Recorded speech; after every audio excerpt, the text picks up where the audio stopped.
all of us, and coaches included. Who knows if we'll ever get back here again. And you've got to seize the moment. If you can help back here, help. Seizing the moment for this team means no mistakes, playing hard and playing smart, and remembering it's more than just football, for one coach anyway. I love these kids. They've sacrificed and made commitments, and it's all worked out. Let's hope it works out one more time. For Championship Game Day, I'm Stephanie Menike. We talked about St. Henry's tradition. Warren JFK's got a pretty good football tradition as well. They sure do, and I tell you what I like about them is that they spread the field like Liberty Benton did last week. It'll cause St. Henry a whole lot of problems. Should be a great game. Well, we said last week, too, no one was talking about them during the regular season, but that's not their fault. Their strength of schedule just wasn't that good. All they did was went out every week and took care of business. O&N's Championship Game Day, presented by Grange Insurance and Elk & Elk, continues from live in front of the Pro Football Hall of Fame in just a moment. In Toledo, you know you can trust NBC 24. Now, NBC 24 teams up with O&M to deliver news from across our region 24 hours a day. O&M has news, weather, and sports relevant to you anytime you're ready, with headlines every 15 minutes and weather on the 10s. Plus, you'll see NBC 24 reporters on O&M and O&M updates on NBC 24. Get your news from Toledo's team you can trust. NBC 24, Toledo's weather station, and O&M, relevant, important, convenient. Billions of dollars have been spent on cancer research. Now doctors have a way to help prevent cancer and improve survival. It also protects against heart disease and diabetes without a prescription. Fruits, vegetables, beans, grains, and other high-fiber vegetarian foods can help reduce the risk of certain cancers and may improve survival. For a free booklet, call 866-906-WELL.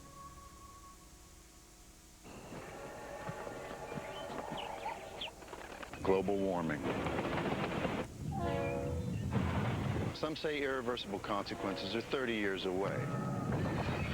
30 years? That won't affect me.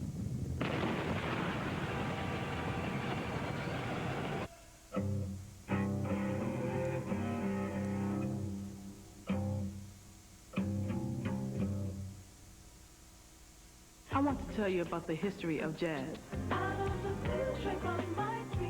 Not the beautiful American music, but my beautiful son named Jazz. He was born 15 weeks premature while I was on tour in Japan. After he finally came home, he was infected with a virus called RSV. While RSV usually amounts to just a cold, for premature infants and at-risk children, it can be life-threatening. Fortunately, there are ways to help prevent RSV, and that's the future of jazz. Today, more than ever, young people need a positive influence. They'll find it at the Boys and Girls Clubs, a positive place for kids. With kickoff drawing near for the Division 5 state championship game between St. Henry and Warren JFK, Dan Decro, JJ, Jerry Rudzinski here. Final thoughts here on O&N Championship Game Day before we kick it off. JFK wants to stop the run. You've got St. Henry stopping the pass. I think it'll be the closest game we've had the whole weekend so far. Well, J.J. Townsend and Warren JFK, they like to go with that more horizontal passing game. They're going to get the ball out into the flat. If St. Henry can come up, some of those little 4-yard catches, make them a 4-yard catch. But if Warren JFK turns those into 15-yard gains after some missed tackles, it's going to be Warren JFK's day. And that's what the Eagles did last week when they beat Amanda Clear Creek to get to the state championship game. We're going to be with you throughout the entire day here on O&N. Championship Game Day at halftime, before games, after games. But up next, it is the Division 5 contest. St. Henry and Warren JFK. Greg Fry, Tim Bray with the call. Share a holiday story from a simpler time. From elegant Victorian dinners to simple songs of the season. Your family can explore the great traditional stories from Ohio's past while you create new family traditions of your own. And you can surprise the history lover on your list when you bring home a piece of Ohio's history with a unique gift from the Ohio History Store. Share the holidays at your Ohio Historical Society. Learn more in high school, earn more in life. Career and technical education programs are leading the way, providing students with specialized skills, college prep academics, and practical real-world experience. Programs are designed to work within your current academic schedule, as well as your extracurricular activities. Visit our website to learn about programs available in your school district and plan to meet with a representative coming to your school soon. Career and technical education, this changes everything. These days, you can buy more things in more places than ever before. You'd think that would make things simpler. I'd like a venti quad cappuccino short and dry. With wings, half-caff mocha with whip and room, please. But it just makes it more complicated. That's why at Grain, we still sell our auto insurance through independent agents. It's a far smoother, more comfortable process than buying from a stranger over some 1-800 line. It's good to know what you're buying and who you're buying it from. St. Henry returns to the Division V state championship game behind senior fullback Andy Putoff's 311 yards and 3 touchdowns last weekend against Findlay Liberty Benton. They face undefeated Warren John F. Kennedy and senior quarterback J.J. Townsend, who threw for 3 touchdowns in their semifinal win over Amanda Clear Creek. Redskins Eagles next on ONN.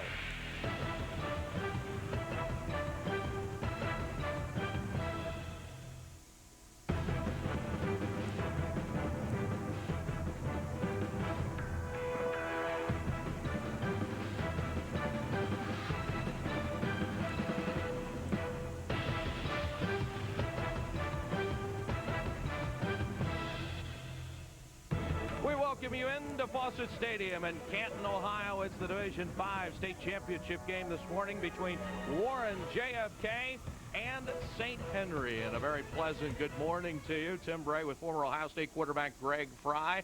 2 senior-laden experienced teams here for you. John F. Kennedy, undefeated. St. Henry, well, they're going for their 6th state championship. A couple of contrasting styles, but somewhat contrasting between these 2 teams. A little bit contrasting, especially offensively. For St. Henry, you're going to see a balanced 2-back set. They like to run the ball. They like to throw the ball. On the flip side, for Warren JFK, you're going to see a spread offense very similar to Clemson or West Virginia. They make you cover every inch of the field. Let's take a look at how these 2 teams got here. And first of all, for St. Henry. Well, St. Henry, only one blip on the radar there. The loss to Coldwater in Week 5, their MAC rival. But they got it going late in the year, and certainly in the playoffs, they've kept it going. When you see last week the win over Findlay Liberty Benton, it was a close call, 28-21, but they got it done. Now for Warren JFK, through the regular season, they pretty much rode. You see a lot of high scores right there. They did get tested, however, in the playoffs, and certainly in Week 12 versus Barnesville, they trailed late in that game, but they pulled it away. They scored late, Tim, to tie the game, and then they won in overtime, 14-8. And since then, they've really cruised. And certainly 2 teams that are really strong here this afternoon. And, hey, the weather's a little bit better. Nothing wrong with that. All right, we'll come back and give you more here from Canton in just a moment on ONN. The high school football championships on ONN are brought to you by Fort Rapids Indoor Water Park. The Wild Wet West is waiting for you. By Sports Medicine Grant and Orthopedic Associates, caring for the athlete in all of us. By the Ohio Education Association, because every Ohio child has the right to learn. By Advance Auto Parts, we're ready in advance. And by The Basement Doctor, J&D Basement Systems. Order a pepperoni pizza, and what are you paying for? A big crusty dough ring or pepperoni? Hey, you want bread? Grab a loaf. You want pepperoni? Order Donato's. Hey, all I'm saying is, you order a 14-inch pizza, you should get 14 inches of pepperoni. Not 12 inches of pizza and 2 inches of dough. Maybe that's just me. Give Donato's gift cards. They're perfect for the person who has everything. You know, like a mouth. Kidney failure and dialysis after heart surgery could have been prevented. The New England Journal of Medicine stated a common drug used in over 1 million heart surgeries a year doubles your risk of renal failure. After heart surgery, if you or a loved one has suffered kidney failure with dialysis or death, call 1-888-ELK, Ohio. Remember, kidney failure and dialysis after heart surgery, call 1-888-ELK, Ohio. Elk and Elk, serious lawyers for serious injuries. Back at Fawcett Stadium, Kennedy about ready to take the field. 29 degrees, the wind chill just 20 degrees with the wind west at 12 miles an hour. Here's our Stars to Watch presented by Fort Rapids Indoor Water Park in Central Ohio for the Redskins. Andy Putoff, 34 touchdowns, 311 yards last week, 34 for his season. And for the Eagles, how about quarterback J.J. Townsend, co-offensive player of the year in the state? And Greg, what drives Andy Putoff? Well, what drives him is he's 6'3", 230. He's a power running back. He's also got some speed, but 34 touchdowns on the year and 3 touchdowns last week. He's their go-to guy when they run the football. And certainly on the flip side, J.J. Townsend, he's the guy. He can run it as well, but 10 touchdowns on the ground, 23 touchdowns through the air, but he's the guy that really drives the ship. He's going to spread the ball around in that spread offense, and they go as he goes when you ask Coach Napolet. 181 yards, average all-purpose yards for J.J. Townsend. All right, we've got the kickoff coming up, Division 5 state championship game. This is ONN, Ohio's channel for high school sports. I own this marathon station, and I'm proud to be part of this community. These people know me, and I want to take care of them. It may sound simple, but we work hard to serve you better. That's the American spirit, and I believe you'll find it at Marathon. Now, all Marathon gasolines are fortified with STP additives, which help prevent deposit buildup and help maintain fuel economy. Marathon, fueling the American spirit. At Sports Medicine Grant and Orthopedic Associates, you'll find a team of doctors and physical therapists dedicated to the complete care of sports-related injuries. It's important for us to take care of the needs of not just the patient, but the entire family. So I spend a lot of time educating patients, educating their families, so they can really understand and make informed decisions about what their care will involve. And I couldn't be happier with the way we were treated. Sports Medicine Grant and Orthopedic Associates offers the quality care you deserve to help get you back in the game. In a world of possibilities and change, the future has already begun. In the mind of a child, a mind learning, growing, depending on us. We are teachers, bus drivers, cafeteria workers, librarians, parents, friends, and neighbors, sharing responsibility, feeding their hopes and dreams. We believe our future is in the hopes and dreams of every child. Please, remember the children and their dreams, because every Ohio child has the right to learn. Back in Canton, let's go down to the sideline. Our third member of our crew, Dave Shadowski. Dave? Guys, time to put a little pressure on St. Henry. Of course, they're from the mighty MAC. Yesterday, Marion Local won a state championship. St. Henry trying to follow suit. Last year, the conference had 2 state champions, so that'd be quite a feat to do it 2 years in a row. And how about this? Since 1972, since the league was created, in all but 3 years, the MAC has delivered a state champion or runner-up. That is very impressive. St. Henry going for state championship number 6. Only 6 schools in the entire state have more, guys. All right, Dave, it'll be St. Henry to kick off. Warren, John F. Kennedy to receive. They won the toss and elected to take the ball. John Clooney has it teed up. Boy, there's some excitement here at Fawcett Stadium. Division 5 championship game about to unfold. Province and McBride back deep for the Eagles. And here we go. High and end over end. It comes down to Providence at the 1. Providence coming up to the 10. There's a flag, and he stays on his feet and will be hog-collared out of bounds at the 22-yard line. But this one is coming back. This one's definitely coming back, Tim. There was a clip about the 5-yard line. A great run back by Providence, breaking a lot of tackles, showing some determination, but coming back. Jared Providence bringing the ball back, but the flag is at the 11-yard line. It was a 21-yard kickoff return. It'll be wiped out. So the Eagles will start at their own 6-yard line. J.J. Townsend, 6'4", 190-pound senior, co-offensive player of the year in the state of Ohio, runs the show for the Eagles.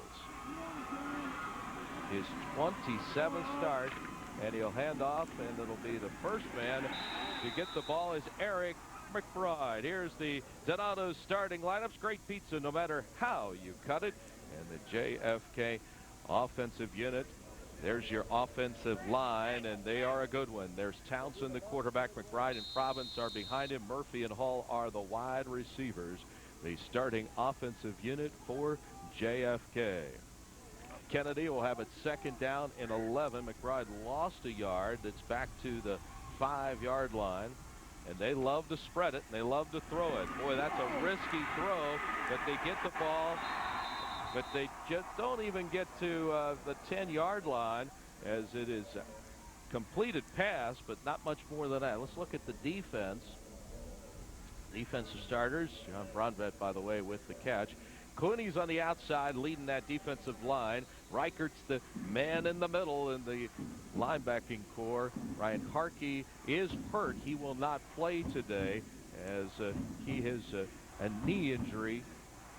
Sidelined him from last week at the semifinals. So St. Henry has scrambled a little bit, and they will not have him on either side of the ball. Craig Putoff is there to make sure that he is the guy that will be a cornerback and wide receiver. That pass is incomplete. They tried to get it to Desmar Jackson, and the Eagles will have to kick it away.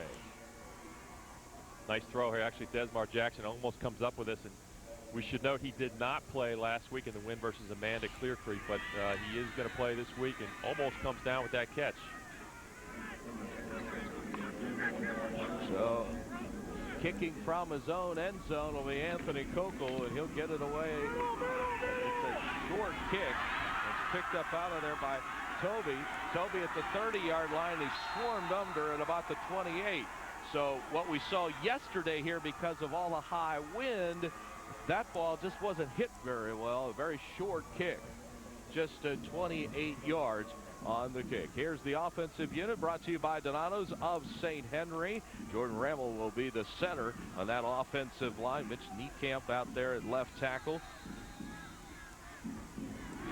First and 10 from the 28. We'll get you the backs and also the receivers in a moment. Putoff, you'll definitely want to know who he is. Defense for Warren JFK. Let's take a look at their starters. Robbins is out at defensive end. He'll play both ways. There's Dre in the middle. He's a solid inside linebacker. And Anthony Kokel is Mike Kokel's brother, who's the starting quarterback at Miami. Doug Friesdorf. Dad's a principal at St. Henry, also the defensive coordinator. So Jeff Starkey is in good hands. Inside handoff, and not much running room at all there down to about the 22-yard line. And tried to run right up the middle with number 43, Chris Wright, the fullback. Nothing there. Defensive line for Warren JFK holding their ground. Troy Link comes up hobbling, the 6'2", 220-pound senior. St. Henry has 21 senior starters. All 11 on the defensive side of the ball are seniors. Third down, first big play of the ball game. Reichert and Putoff in the backfield.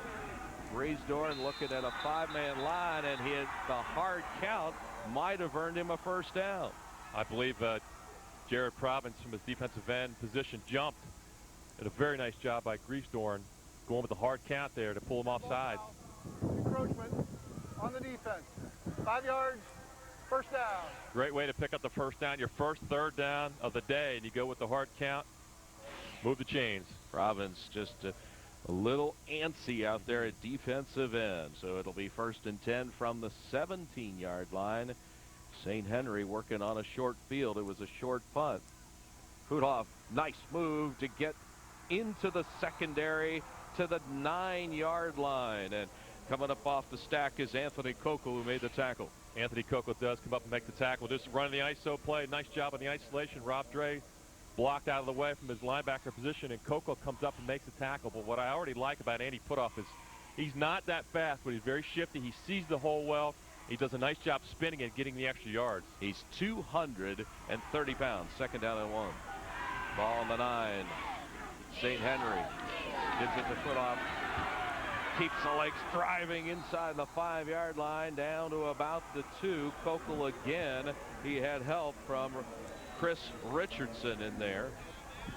That's first and goal. We talked to Coach Napolet, the Warren coach, and he certainly had a concern of Andy Putoff. He likened him to a freight train the way he runs. You can certainly see that. You look at the offensive line for St. Henry. They're pretty big, especially for a D5 school. And when you add a tailback that's 230, that's a lot of beef. You know he's going to get it, and he's going to score. Touchdown, St. Henry. They take it on the short field, and on their first possession of the football game, score the touchdown. Well, ironically, we talked to Jeff Starkey before the game, and he doesn't feel his team's that big. But from an offensive line standpoint, look at the surge you get right there, especially Mitch Niekamp. They're running over him. The left tackle is going to blow out the hole, as well as Chris Reichert from his fullback position kicks out. Great blocking. That's an easy one for Andy Putoff. The hole was wide open. Putoff with a 2-yard run. John Clooney for the extra point. And it's good. Timeout on the field. 7:47 left in the first. Redskins 7-0. You're watching the Weekend of Champions on ONN. Empty nesters are downsizing these days. To some, that means a smaller house. To others, it's moving to a less populated area. They're simplifying. It has a CD player, an adjustable suspension. You just dial in your weight. I'm not dialing in anything. Well, in most cases. At Grange, we're a financially stable, growing company. But we sell our auto and life policies through local independent agents. So as your needs change and the backyard has become the back 40, Grange is there to back you.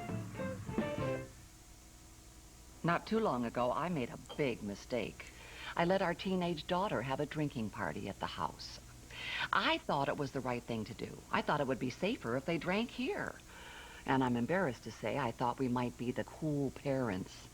I didn't know it was illegal to allow teenagers to drink alcohol in our home, that we could be prosecuted, fined, even jailed. And we were. And that wasn't cool. 9 defensive interceptions. Here's a scoring drive as St. Henry takes it in on a 3-minute and 1-second time of possession and 28 yards in 5 plays. And certainly the penalty on the kickoff set it all up, Greg. Well, they got a short field and a pretty good run back by Zach Toby. Set up the drive. And the third down, I really liked what Griesnorn did. He got JFK to jump off sides, but they really pounded away with Putoff and did a great job. 7-0 on your first drive. That's exactly how you want to start the game. Putoff is a real strong runner. 4 carries, 22 yards on that drive. Long, high, end-over-end kick. And once again, it's Province. Has a little bit of a lane, and he takes it out to the 20-yard line, and that's where JFK will start 1st and 10. Coming up at halftime, join Dan Decroat, JJ from JJHuddle.com, and Jerry Rosinski for the Championship Game Day halftime show.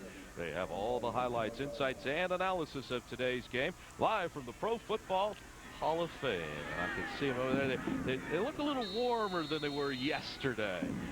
Well, it's actually colder today. But I'll tell you what, they were all huddled up. I think the wind was affected them. The wind is probably 30 miles an hour less than it was yesterday. Very comfortable. J.J. Townsend brings them up. Inside they go, and McBride takes it out a couple of yards. There's not a lot of room inside there. Toby, Vogel, Brigham, and Clooney across that front line. They average 236 pounds. And that is a big line for Division 5. And Andy Putoff, number 3, in on the tackle. He's making a name for himself already in the first half of the first quarter. Trips come to the near sideline. Jackson out to the short side, and whoops, put the knee down. James Howard caught it, but the knee went down. Let's go to the sidelines. Here's Dave. Hey guys, you're just talking about the weather. I can tell you for sure it feels warmer today. The wind yesterday made it feel colder, so the temperature might be colder today, but with that blistery wind, it was worse yesterday. Trust me on that. Apparently, these guys didn't get the memo, though. What are they doing? Tell you what, they look like they are into it. That's the Kennedy sideline. 3rd down. Call it 12 from the 18-yard line. Townsend sends his 3 receivers to the wide side of the field, and a flag is down as they tried to get Desmar Jackson on a little post inside, a little slant route. They tried to get Jackson one-on-one with Zach Toby on the weak side, and there was some contact on his cut. He tried to run a slant cut on the cut. Toby collided with him. It's going to be a good call. So pass interference. Desmar Jackson, 26 carries. Here's the call. 15 yards, automatic first down. And that's a huge pickup offensively for J.J. Townsend. Now JFK's finally got some field position. They can relax a little bit and kind of get into their offense. They have not had a chance to do that yet, Tim. And that's a big, big pickup for their confidence. Now they can spread the field a little bit, try to get him out on the edge and run it and throw. Do what he does best. Kennedy averages 326 yards per game. They've been averaging 33 points a game. It's Townsend to throw again. Chased. Will let it go, but it's incomplete. J.J. Townsend flushed out of the pocket, and he had a lot of company over there as he had to really rush that throw. Well, he was trying to throw the comeback route to Dan Hall, number 15. But a good throwaway there by J.J. Townsend. Really nothing there. He got flushed out of the pocket, as you said, and I think that's one of those where good job on his part, throwing it away. 2nd and 10, no problem. If you try to do something else, the ball's intercepted, or maybe you take a sack and it's 2nd and 15. Tony Napolet has a lot of experience in that coaching staff. 5 former coaches, head coaches on his staff, and there's a flag on the play. When Scott Geiswhite, the center there, the ball, he started to move the ball and it rolled away, and I'm not sure if it got stuck on the turf, but very dangerous. Dead ball foul. Ball start on the offense. 5-yard penalty, still 2nd down. See the ball here, he kind of stutters it a little bit. I think they're very fortunate that they'll take the 5-yard penalty versus the turnover. St. Henry jumped on that ball. He certainly did, and he is a sophomore center. 3rd penalty early here in this football game for the Eagles.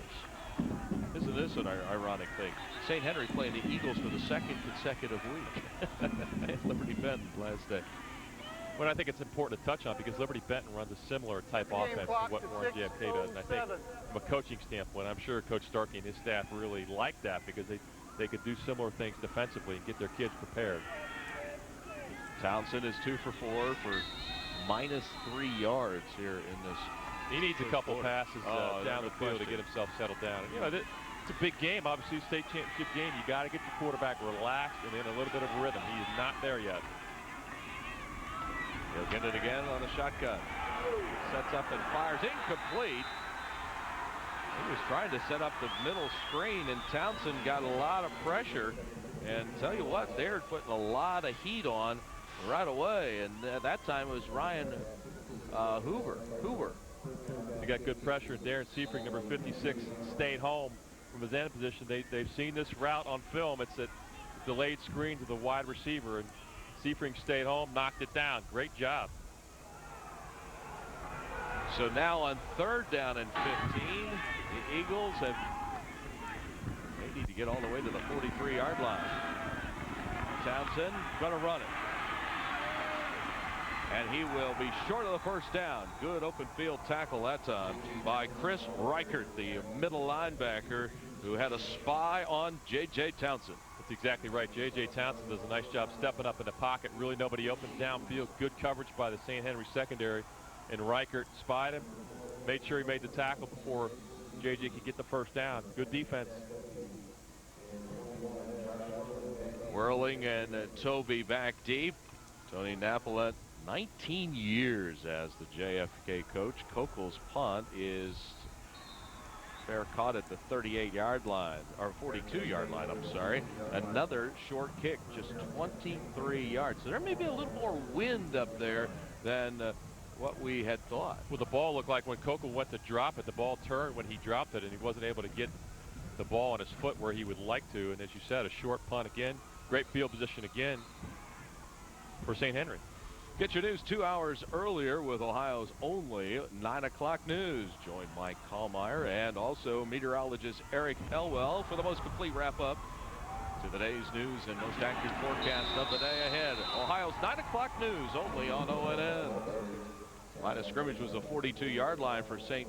Henry, and put off with the carry. He's going to carry it most of the time. He looks like he got popped pretty good right there. Stefan Aluzio came up from his linebacker position and really laid the wood there to Andy Putoff, and I think it's evident to me St. Henry's lining up in a lot of 2 tights with a wing. They just want to pound away right now to see if Warren JFK can stop that.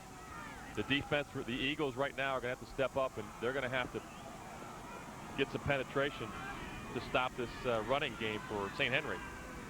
Griesdorm brings him up on 2nd down and 9 and play action, and he will just throw that one away. Good pressure up the middle.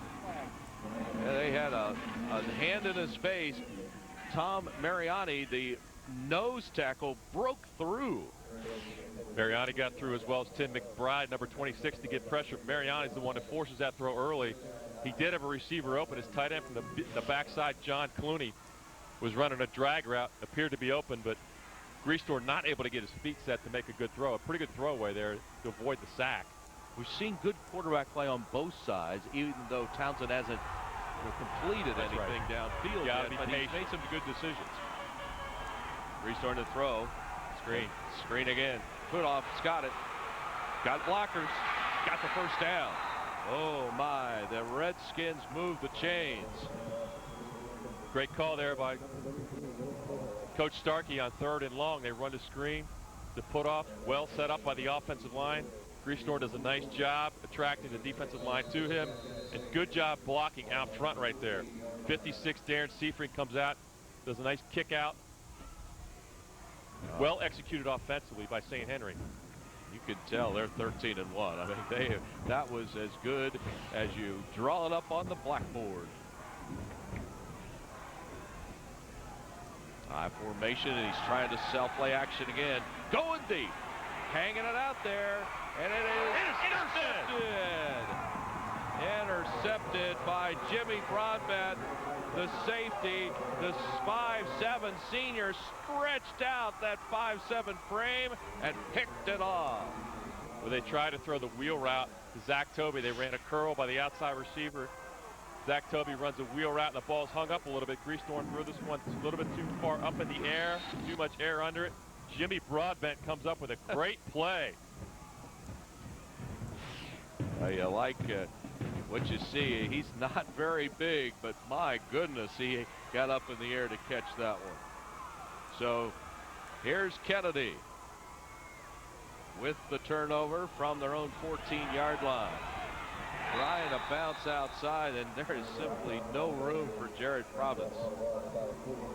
Province leads this team with 12 touchdowns and 78 points. And last week, well, really had a big game against South Range, 180 yards and a touchdown. We see they're just, it's just like a counter look. Basically, you got two offensive linemen pulling to the left. A good job by Ryan Layfield coming up from his linebacker position to make the tackle. Nothing there yet running game-wise for the Eagles. They're going to have to throw it, I think, a little bit here to set up the run. St. Henry's pretty stout in the middle. Townsend's going to throw. Province going to come back the other way from his own end zone. He's got the quarterback out there blocking for him, and he up to about the 17. He made something out of nothing right there. Well, they try to throw the quick screen to his running back there to Province. And a great job by number 26, Matt Tobey, from his defensive end position, overrunning this, forcing it back the other way. And Province very fortunate to come back to the weak side and gets a nice block from his quarterback. You think about the quarterback just has to throw this football. Watch this. Oh, I'm getting in this play. Well, that's a good heads-up play. It gets a block down. They pick up positive yards. That play, that could have been a minus 5-yard play. Could have been a safety. He was in his own end zone. Townsend on 3rd down. Throwing it deep, and it's intercepted. They give it right back. Zach Tobey picks it out. Zach Tobey, the 6', 165-pound senior, intercepts at midfield. Well, he was the receiver that Broadbent intercepted on the last series, but he comes up with the play. That ball's thrown inside. This ball has to be thrown outside. And Zach Tobey does what he should do. He becomes the receiver and comes down with it. That ball has got to be thrown high and outside to Desmar Jackson to give him a chance to make the play. Desmar Jackson, the intended receiver. So Tobey gives it right back to St. Henry. So we've had 2 turnovers on the last 2 drives. Put off, wrapped up right at the line of scrimmage. Raphael Patterson, 6', 150. He's outweighed by 80 pounds by Andy Putoff, but he did enough. Didn't quite bring him to the ground, but he held him up enough for his support to come put him on the ground.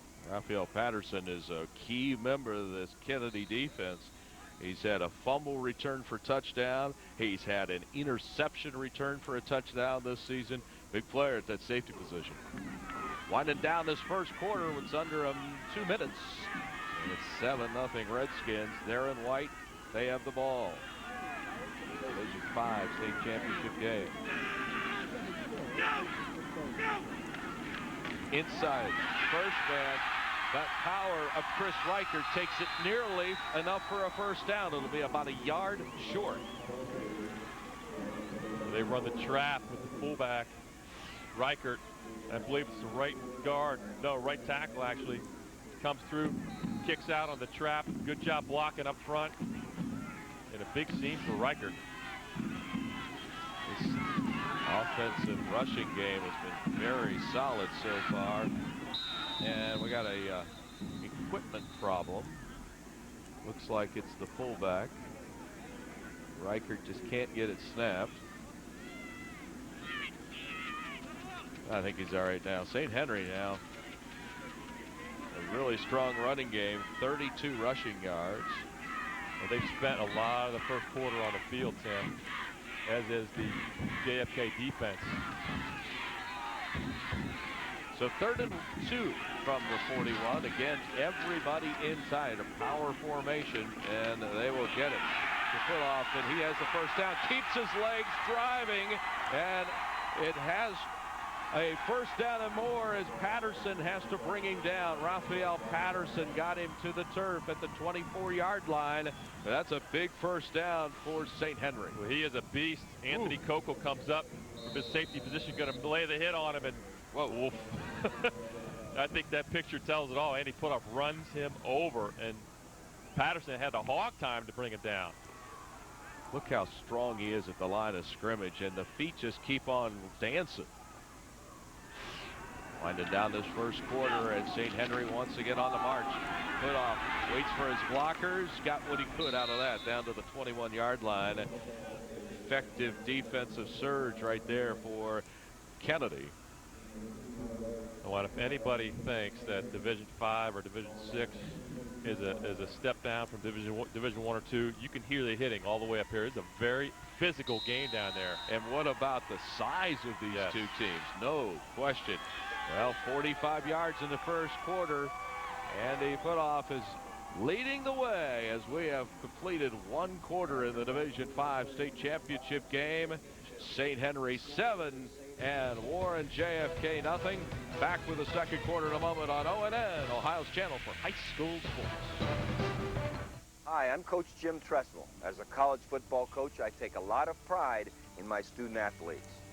I'm also proud of the Ohio National Guardsmen who serve our country, state, and communities every day. Why do they do it? Honor.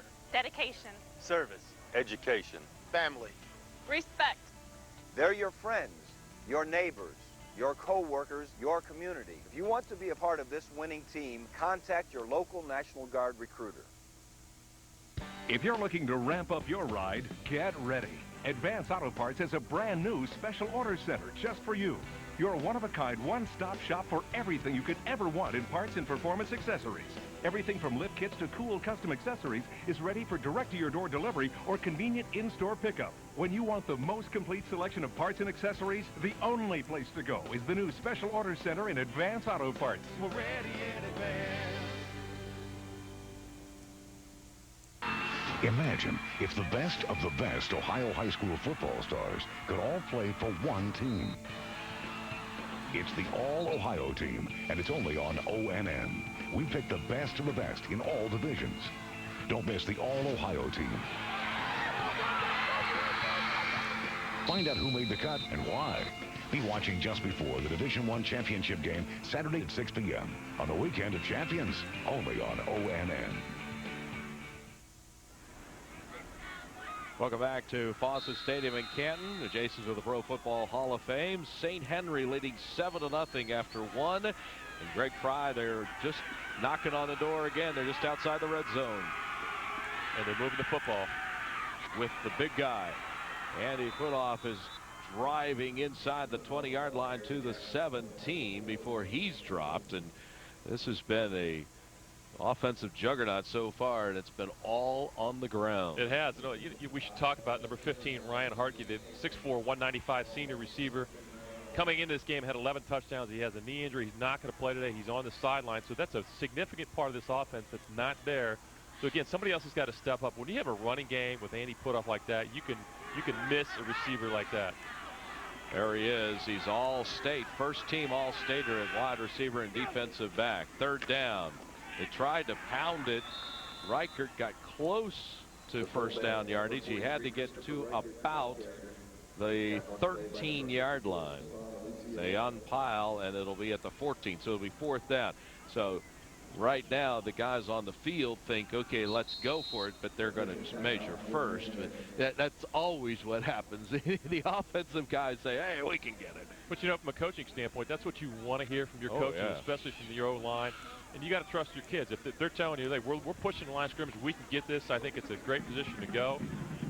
They're controlling the line of scrimmage so far, really pushing back the JFK defensive line. Well, that's close.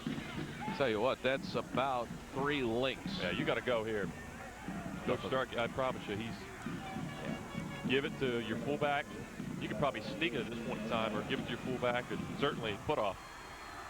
St. Henry has been mostly running the football out of their 16 plays. But you can tell they can throw the ball. They've been effective. They had a great screen pass, and their play-action game is going to really be solid today if they want to go to it, if they want to, because of how successful they've already been running the football.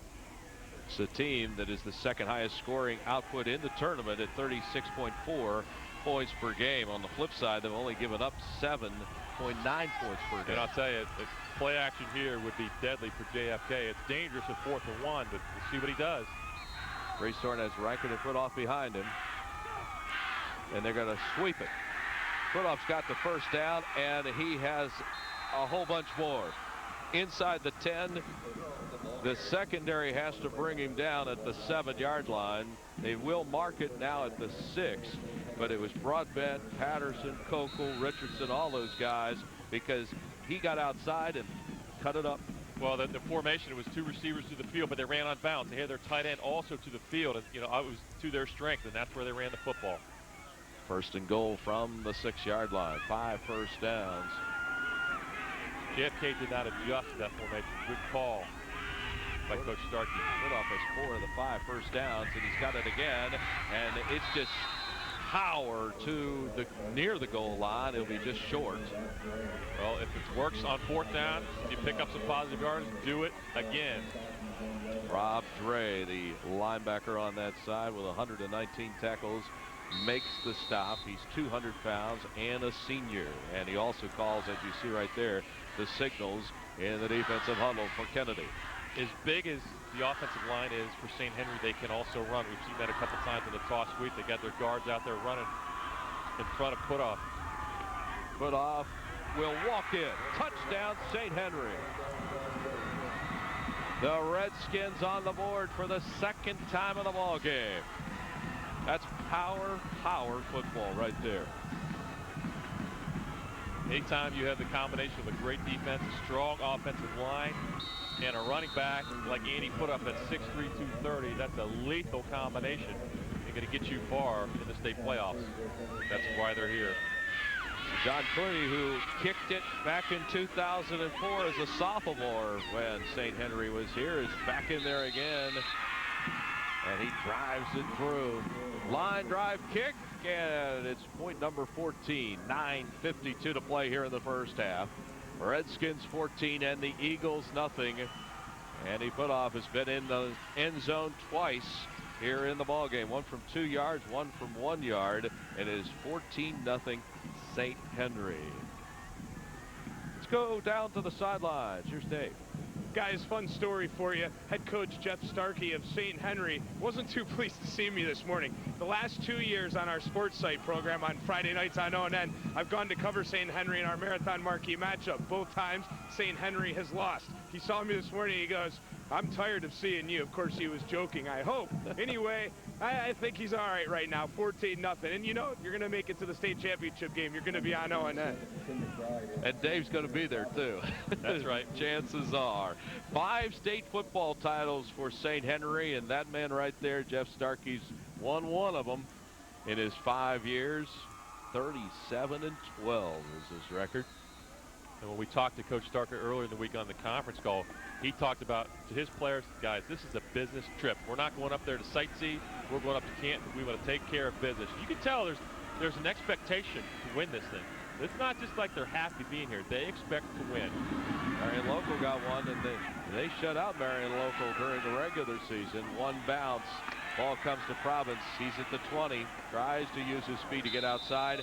And the best starting field position in the football game for Kennedy. Let's take a look at some of the fine plays so far for Andy Footoff, and he has had a great start to this ball game. Just a load coming through there. Well, and you can see the blocking, though. And you got to give his fullbacks some credit, and the offensive line is doing a great job opening up holes. 12 carries, 61 yards so far in the ball game.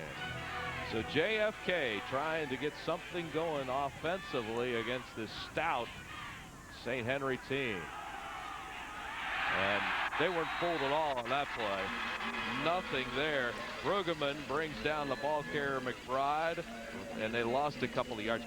And that has been, even though they faked the screen, St. Henry looks like they've watched so much film. They're right there. They know the tendencies. You can tell they're well schooled in this type of offense, and certainly last week beating Findlay, Liberty Benton with a similar type of offense. They're very prepared.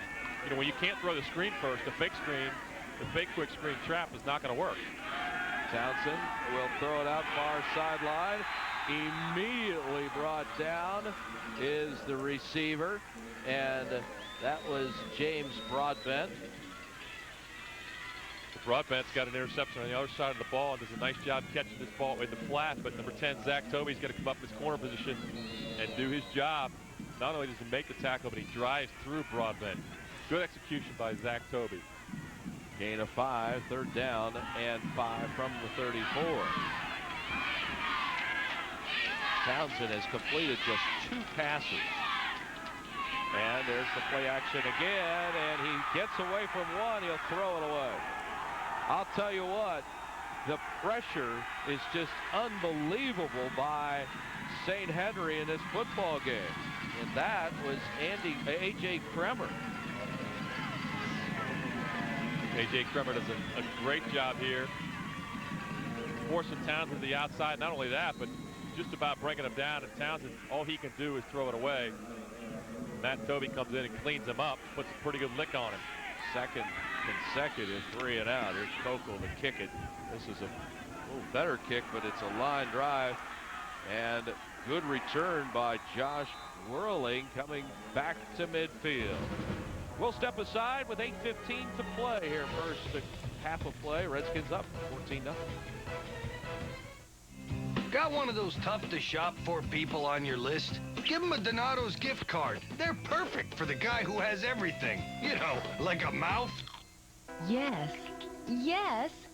Yes. It's that easy. B-O-B-B Bob says yes.com. If you've had credit problems, bankruptcy, slow payments, the answer is yes. You can still get that car you've been dying for. Visit B-O-B-B Bob says yes.com. Apply online and get on with your life. What are you waiting for? The answer is yes. B-O-B-B Bob says yes.com. All around Ohio, people are serving their communities and making our home state a better place to live. ONN is proud to highlight their plans and achievements through Caring for Ohio.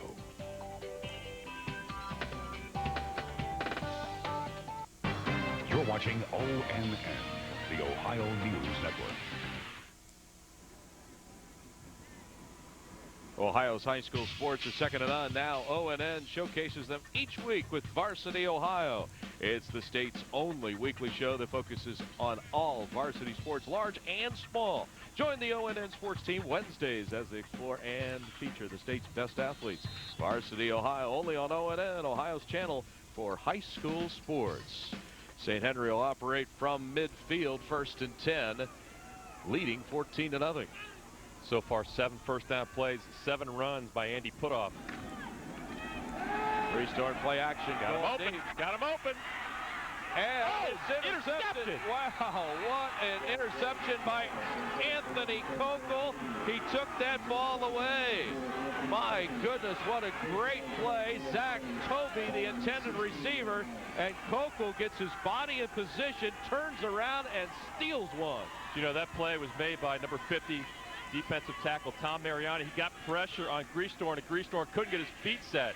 He had his receiver Kobe open downfield. It was underthrown because Greastorn had to throw up his back foot, which was caused by Tom Mariani.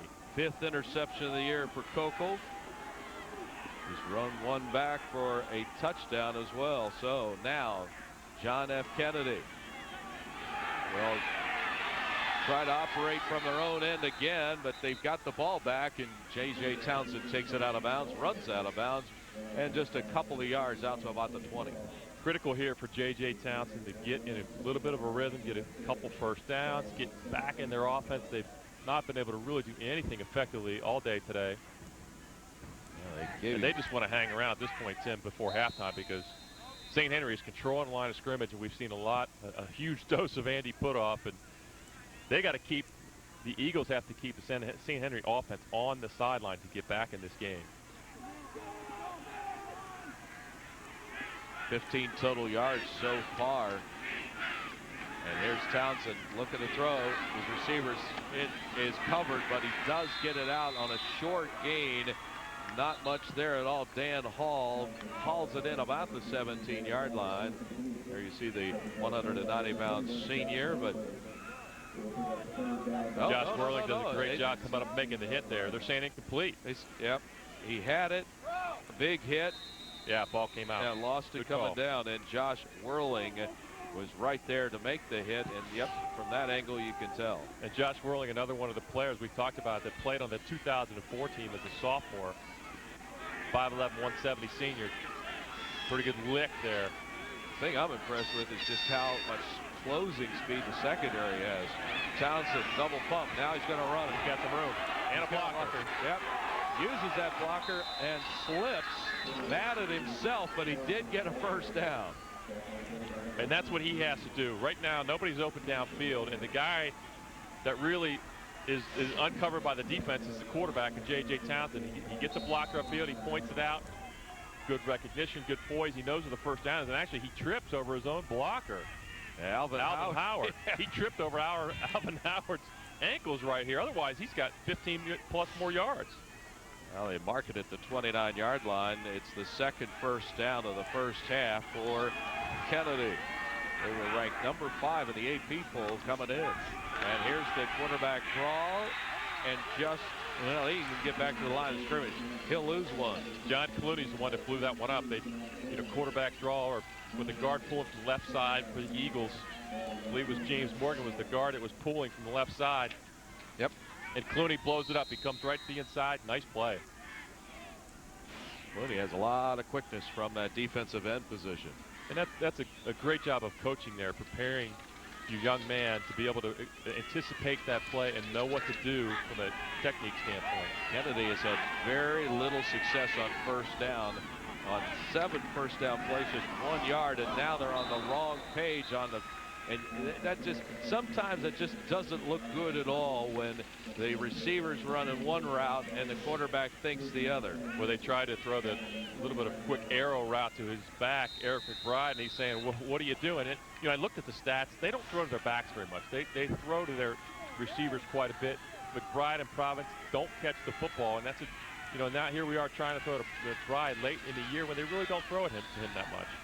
Just 1 of 5 on third down now for Kennedy, and they could use one here, right here.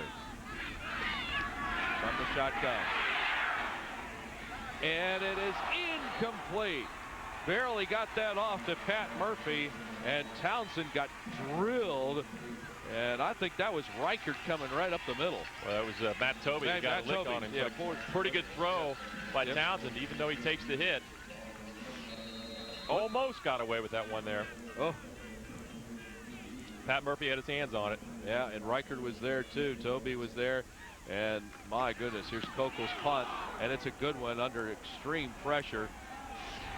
Whirling goes back to his 27 to pick this up. Gets a block. But he is going to be brought down right at the 33-yard line. Lost the helmet. Wow, what a McBride hit. finally takes him down. 41-yard kick, 3-yard return.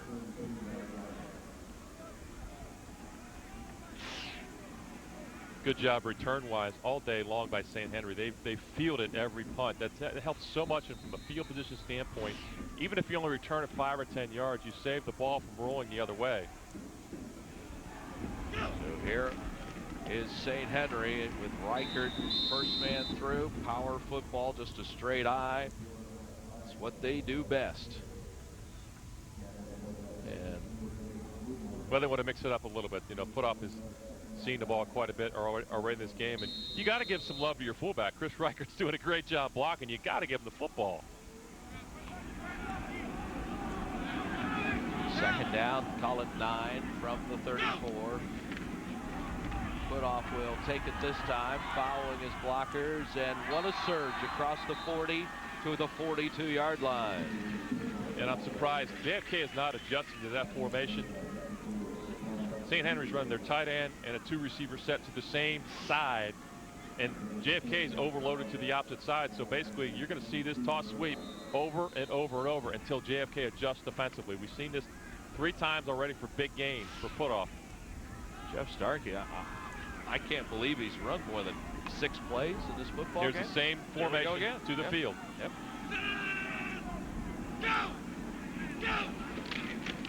Putoff stopped in his own backfield this time. A lot of penetration. Stefan Aluzio is the one that got the penetration, and he went through the block of Chris Reichert right to Putoff to make the play. First time that St. Henry's going to have to punt in this football game. Mitch Niekamp will come in. Kennedy with their first stop of the game. And back deep is Anthony Kokel. He's the deep man. Niekamp will kick it away. Good snap. And a high kick. Kokel with the fair catch. He's just going to let that one go. Almost hit it, but got away from it, and it'll be at the 16, make it the 15-yard line, first down. Really strong kick, 44 yards. The weather in Ohio is constantly changing. Stay ahead of the storm with ONN's Weather on the 10s. Get current conditions and find out what's in store with the fastest storm tracking system in the state. Doppler net radar, weather on the 10s in news programming every day on ONN. Certainly saw the weather changing here in the last 24 hours. Yes, we have. My goodness. We talked about the punt returns. Anthony Kokel had a line on that punt. He had his hand up the fair catch, and he let it go. Ball hits the ground, you lose 11 yards, and all of a sudden you're backed up again. Have not had a lot of success because they've been running on their own end, and Townsend will keep it himself. Try to get outside, and does. Turns the shoulders to the 21-yard line. Well, 14-0 at this point in time, the Redskins lead. And for Warren JFK, 4 minutes to go left in the half. If they could find a way to get points on the board, preferably a touchdown, 14-7 at halftime, I would say Coach Napolet would be tickled pink at this point, the way this first half is played out. Kyle Bruggeman makes the tackle on the play. The senior, you see him right there. He's a 200-pound tackle. A lot of strength. Townsend to McBride, trying to get that first down. I think he did. Eric McBride. Oh, Providence, I'm sorry. Gerard Providence takes it for the first down. And a pretty good job. You see the guard and tackle Corey Dials and Mark Pleiss pulling, and it finally get a surge pushing the defensive line of St. Henry back. That's the first time I've seen that all day long. Just the third first down of the ball game for Kennedy. And they've gone to a little different set here. Not as many wide receivers, just one on either side. The pump and go. They'll try to send it deep. And it's batted away last minute. They tried to get the ball down the field to their speedster, Desmar Jackson. It was knocked away at the last minute. Zach Toby does a nice job knocking that one down again. You know, stat-wise, defensively, St. Henry has 29 interceptions on the year. Wow. Toby's got one already today and almost comes up with a second one. But they tried to hitch and go there. They tried to, you know, they've struggled finding. They haven't had a big play in this game offensively. They tried to hitch and go. Well defended by Toby. J.J. Townsend has not completed his last 5 passes. He only has 4 completions on the day. And they're all short passes. Yep. They need to get the ball down the field at some point. Townsend out of the shotgun. Will throw with a little bit of touch on it, but it's incomplete. He tried to get Dan Hall on the sideline, and that would have been short of the first down. Well, it would have been. That's fine. At this point, Andy Putoff does a nice job in his outside linebacker position, getting underneath of that route and forced Townsend to put some air under it. Really, no throwing thing there. There hasn't been very many, and you can see a little frustration on the Kennedy side.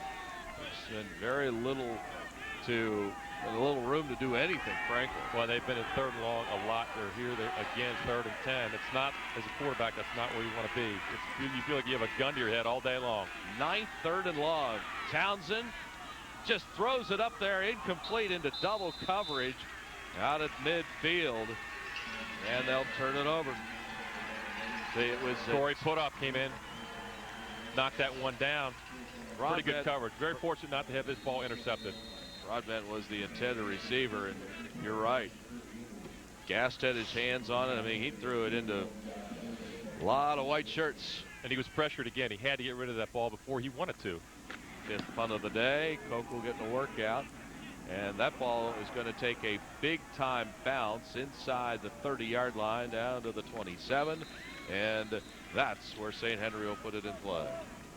It's been all St. Henry so far, 14-0 here in the ball game. They have run more plays and had more yardage and a couple of touchdowns as well. Keep the memories alive of today's game and the championship experience. You can order a copy of today's game exclusively from GameTapes.com for $19.99. Plus, the best games from our weekly big games and past championships are also available. Just visit GameTapes.com. Order today. St. Henry keeping it on the ground. They've had a lot of success with the toss sweep. They run it again with a couple receivers stacked left-hand side. They use a crackback block to get the edge for Andy Putoff, and they pick up 5. This may be their worst starting field position since early in the ball game.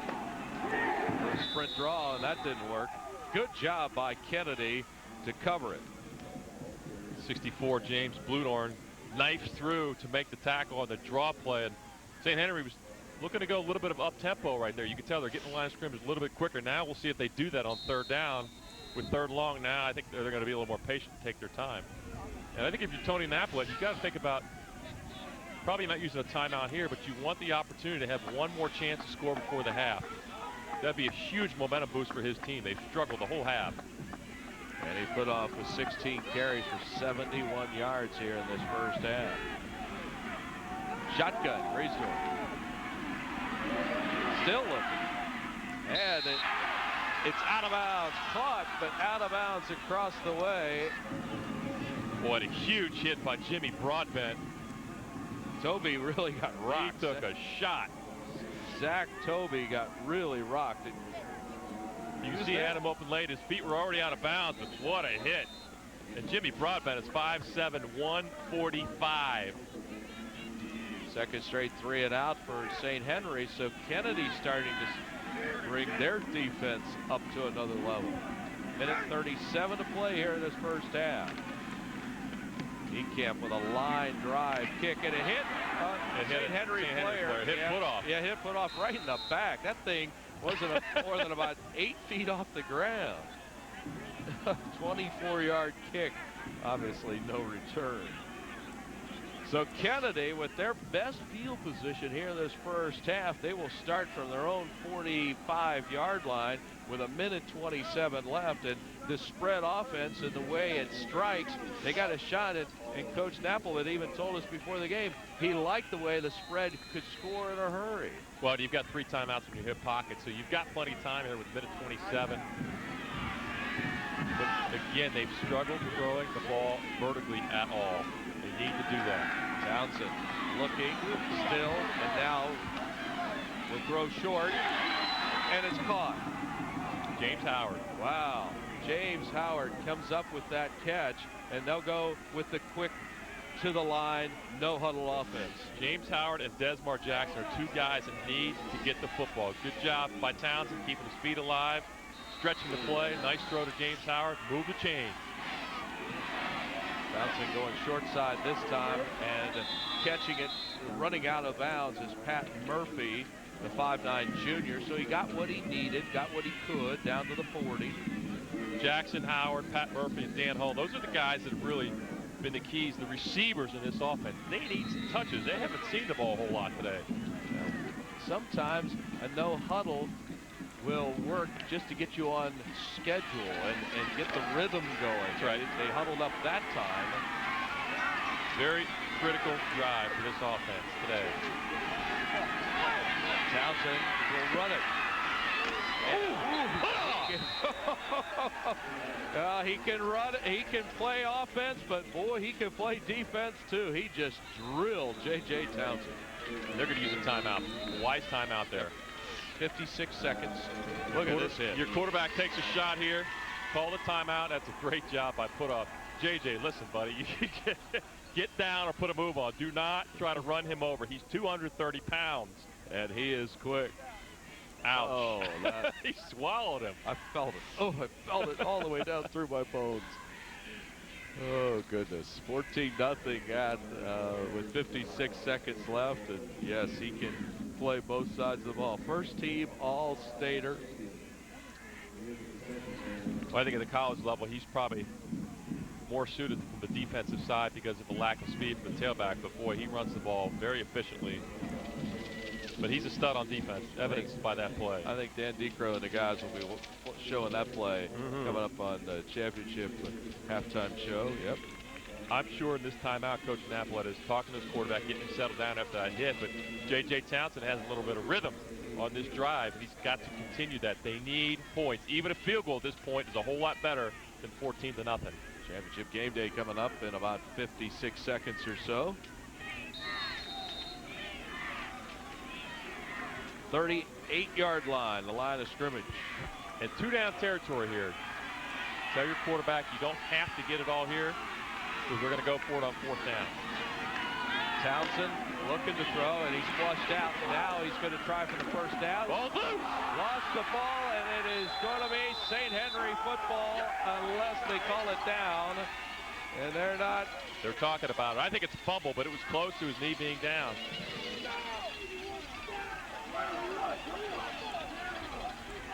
Official says it's St. Henry ball. See, the ball's kind of hanging out there. He lost it going close. down. That's It was very close.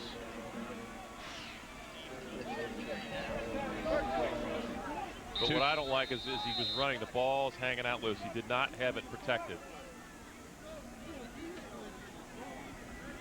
Well, he was going down. And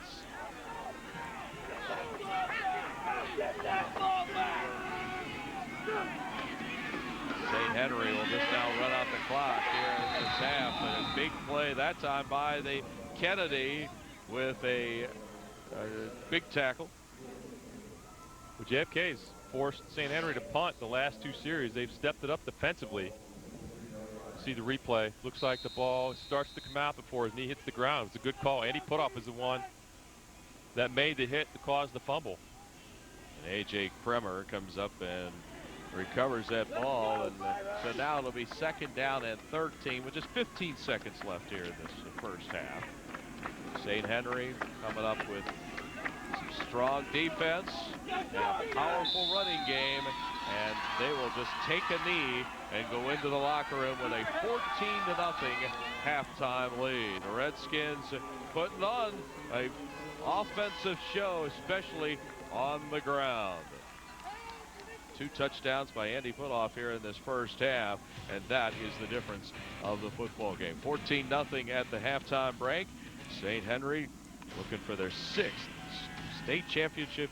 And let's go to the sidelines. Here's Dave. Coach, that fumble huge heading into halftime for you guys. Well, it's a big play, and our defense has made a couple of those in the first half, and they're going to have to continue to tackle well and continue to defend those deep balls well for us to win that second half. Speaking of defense, how have you been able to stop this high-powered offense? Well, we're just trying to play physical, and we're trying to keep everything in front of us, and we need to keep tackling well. All right, Coach, thanks a lot. Guys, I expect we'll see some more smash-mouth football on the offensive end as well. Back to you. Yeah, you're not kidding. And Jeff Starkey has a formula for success, and he's getting it done here in the first half as this St. Henry club leads by a score of 14-0 at the halftime break. And it's time for halftime, and we'll be back with St. Henry more leading from Warren JFK 14-0. Canton, Ohio in just a moment. ONN is Ohio's channel for high school sports. Check 1, 2, 3. 1, 2. I'm an independent marathon dealer, and I'm committed to taking care of my customers. That's why I feel so good about our new and improved gasolines. Now, all Marathon gasolines are fortified with STP additives that provide extra cleaning power and help maintain fuel economy. Marathon gasolines with STP additives, something I'm proud to offer my customers. Marathon, fueling the American spirit. If you're looking to ramp up your ride, get ready. Advance Auto Parts has a brand new special order center just for you. Your one-of-a-kind, one-stop shop for everything you could ever want in parts and performance accessories. Everything from lift kits to cool custom accessories is ready for direct-to-your-door delivery or convenient in-store pickup. When you want the most complete selection of parts and accessories, the only place to go is the new special order center in Advance Auto Parts. We're ready in advance. Hi, I'm Coach Jim Tressel. As a college football coach, I take a lot of pride in my student athletes. I'm also proud of the Ohio National Guardsmen who serve our country, state, and communities every day. Why do they do it? Honor. Dedication. Service. Education. Family. Respect. They're your friends, your neighbors, your co-workers, your community. If you want to be a part of this winning team, contact your local National Guard recruiter. Birthdays are huge in the eyes of a child. For them, it's all about presents and candles and cake. Hey! Birthday rules. I get the big piece. As your birthdays go by, it's more about planning and portfolios. So ask your Grange independent agent what Grange can bring to the party. Our life insurance policies are designed to protect your assets, backed by Grange's solid financial strength. Nothing beats the feeling of seeing your kid smile at her birthday party, except the feeling of knowing that her future is secure.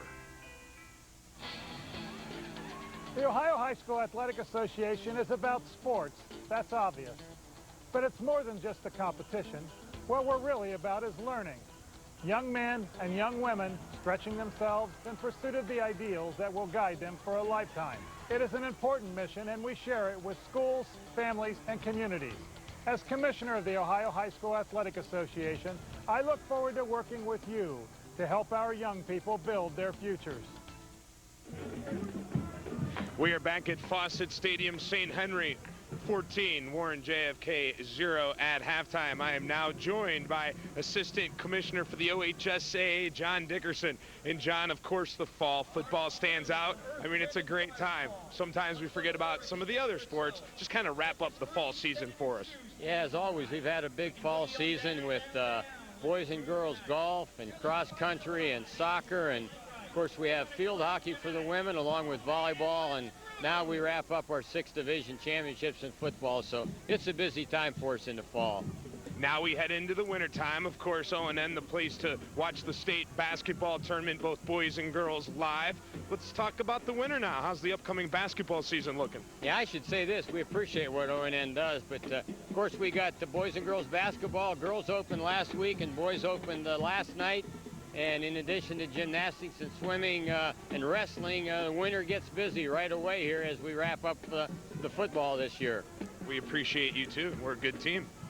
How about this? Thank you very much. Teamwork. That's right. That's right. We're a team. All right. How about this? A new sport for the winter. A new sport this winter, and we're sponsoring boys and girls bowling, and we're excited about that. I know we have over 200 schools registered in both boys and girls, and it should be an exciting time for some kids to get connected to their school and capped by their state championship there late February, early March. So we're excited about that too. How about this game? This is a pretty good one here. 14-zip at halftime. Good ball game. I think St. Henry's pretty much dominated the line of scrimmage so far, and their running back has gotten going real well. But I know Kennedy has a good program, and I'm sure we'll have a good competitive second half. Weather a little bit better than yesterday, huh? Yeah. That was pretty wild. And we may need some sunscreen later on here. At least that wind isn't blowing today like it was yesterday. I almost feel like, you know, we could put some shorts on here compared to yesterday. I'll tell you what, it's a lot nicer than yesterday, that's for sure. All right, John, thank you very much again. St. Henry 14, Warren JFK 0 here at halftime at Fawcett Stadium. We're going to take this time out and then hit championship game day. Stay tuned. Like me, you don't like to lose, whether it be in a golf tournament or your ability to read without glasses. When you get cataracts, you can't see anything well. Then my doctor told me about Resume, an advanced procedure that could improve my vision near and far and everything in between. Now, thanks to Resume, whether I'm reading a putt, reading my email, or reading to my granddaughter, I've got my Zoom back. Call Bloomberg Eye Center, 888-539-EYES. Like thousands of others, you'll see. Welcome to America's Playing Field, Canton, Stark County, Ohio. From famous national attractions like the Pro Football Hall of Fame to the down-home quiet of the Amish Gateway. We've got the perfect blend of big city excitement and small-town charm with the venues, events, golf courses, restaurants, and accommodations to make your visit a truly memorable one. Come to America's Playing Field, Canton, Stark County, Ohio. Call us or visit us online for more information. Order a pepperoni pizza, and what are you paying for? A big crusty dough ring or pepperoni? Hey, you want bread? Grab a loaf. You want pepperoni? Order Donato's. Hey, all I'm saying is, you order a 14-inch pizza, you should get 14 inches of pepperoni. Not 12 inches of pizza and 2 inches of dough. Maybe that's just me. Give Donato's gift cards. They're perfect for the person who has everything. You know, like a mouth. Today's students want a high-tech education with wireless access on a friendly and community-driven campus. Central Ohio Technical College is the solution. We offer high-tech degree and certificate programs, including sales and marketing, digital media design, radiology, forensic science, and many more. And COTC is one of Ohio's fastest-growing colleges. Call Central Ohio Technical College today or visit cotc.edu with several area locations. ONN News is all we do. We are a 24-hour news network. We're going to give you the top stories from Cincinnati, Cleveland, Columbus, and all the small little towns in between. And I think we have the opportunity to dive deep into stories and tell the important issues in a way that people can understand and in a way that people can see how a particular issue relates to their lives. I think that's the most important thing that ONN does.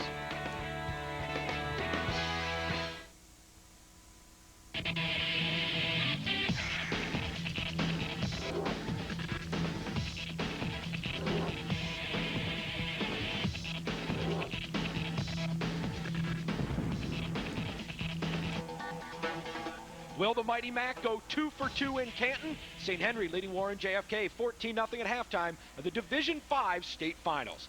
I'm Dan Decrow, and we are back on ONN's Championship Game Day, presented by Grange Insurance and Elk & Elk. And joining me here is JJ and Jerry Radzinski. And fellas, St. Henry, that was a dominant first-half performance by the Redskins. Yeah, it seemed like the whole first half was played down near, threatening and field position favoring St. Henry. Kennedy this whole season only given up 14. Most they've given up in the game is 14 points, only averaging giving up 7 points. St. Henry already has 14. Put off is too much out there. I'll tell you what, I thought with them JFK spreading the offense like that, they would have more success. They're not having any success. And unless they come up with something here at halftime, they're in deep trouble. Well, your namesake, J.J. Townsend, has no time to throw. He is just getting beat up back there by these big St. Henry defenders. Let's take a look at the first half highlights. St. Henry got a short field early in the contest, and star tailback Andy Putoff had 4 carries for 22 yards, including a 2-yard touchdown run to finish it off. St. Henry jumped out in front 7-0. 10-0. Andy Putoff has been nearly unstoppable. St. Henry driving again. This time the Redskins go to the air, but Doug Griesdorn's pass intercepted by Jimmy Broadbent, who makes a great snag at the 15-yard line. Warren JFK, though, couldn't turn that turnover into points. J.J. Townsend gives it right back. He goes long, and Zach Tobey is there for the pick for the Redskins. St. Henry driving. 4th and 1 at the 13. And Jerry, no surprise, who gets the ball? Well, everybody thought, though, he was going to go right behind the center or the guard. They took that outside on the sweep. He got out there on the perimeter, and those little guys can't stop him. Putoff dragging defenders to the 6, and a couple plays later, it's touchdown number 2 for Andy Putoff and St. Henry. 14-0. And this guy, number 3, he does it on the defensive side of the ball as well. Watch J.J. Townsend scramble. Hello, number 3. You are going down. Rough half of football for J.J. Townsend. As we said, the St. Henry line is just controlling this football game, and JFK just can't get anything going offensively. The defense has just been too strong. And I tell you what, St. Henry, you can see how much bigger they are. Oh, what are they putting in the water up there? I tell you what, they've got some big kids out there. This is as simple as it gets. They are blocking and tackling better than Kennedy High School is right now. Putoff has just been too much. And also, there's been no yards after the catch from them JFK receivers. When they catch that ball, very sure tackling by St. Henry. Yeah, there's a white jersey right next to these guys at all times. Now, JJ, I know that you said that you expected them to spread things out. Do you expect them to try to do the same thing in the second half and just maybe have a little more success at it? I don't know. I think they're going to come up with a little bit different shake than what they're doing because, as you said, there's somebody with them all the way.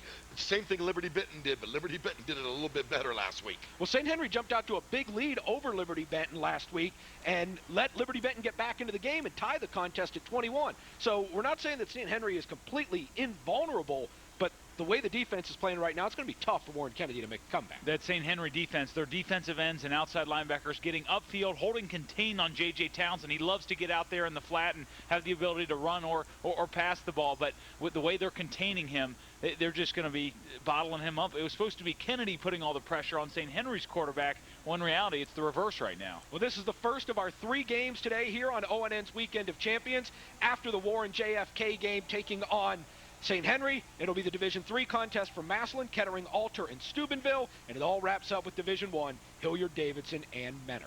We are getting ready to go back inside Fawcett Stadium. It is halftime of the Division V state championship game. St. Henry leading Warren Kennedy 14-0 here on ONN, Ohio's channel for high school sports. The high school football championships on ONN are brought to you by Grange Insurance, your partner in protection. By Elk & Elk, serious lawyers for serious injuries. By the Ohio Army National Guard. When called, we respond with ready units. By Marathon, fueling the American spirit. By the Drug-Free Action Alliance. Parents who host lose the most. And by Central Ohio Technical College and the Ohio State University at Newark, preparing students for today's technology-driven workplace. Yes, yes, yes. It's that easy. B-O-B-B Bob says yes.com. If you've had credit problems, bankruptcy, slow payments, the answer is yes. You can still get that car you've been dying for. Visit B-O-B-B Bob says yes.com. Apply online and get on with your life.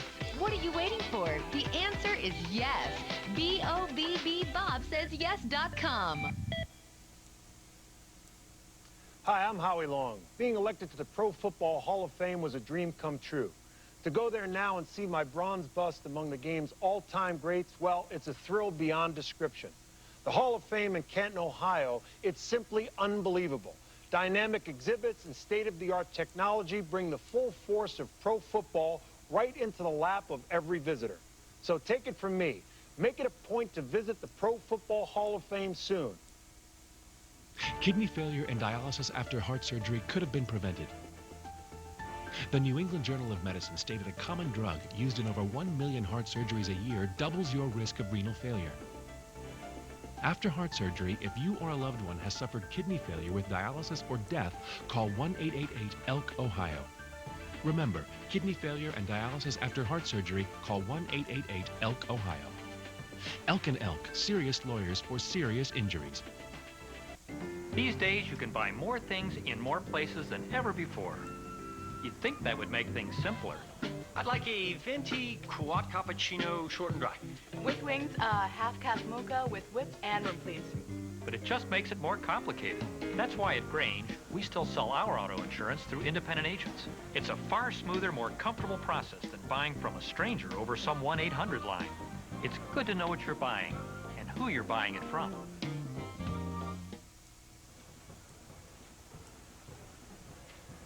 We're back in Fawcett Stadium, Canton, Ohio, Division 5 state championship game.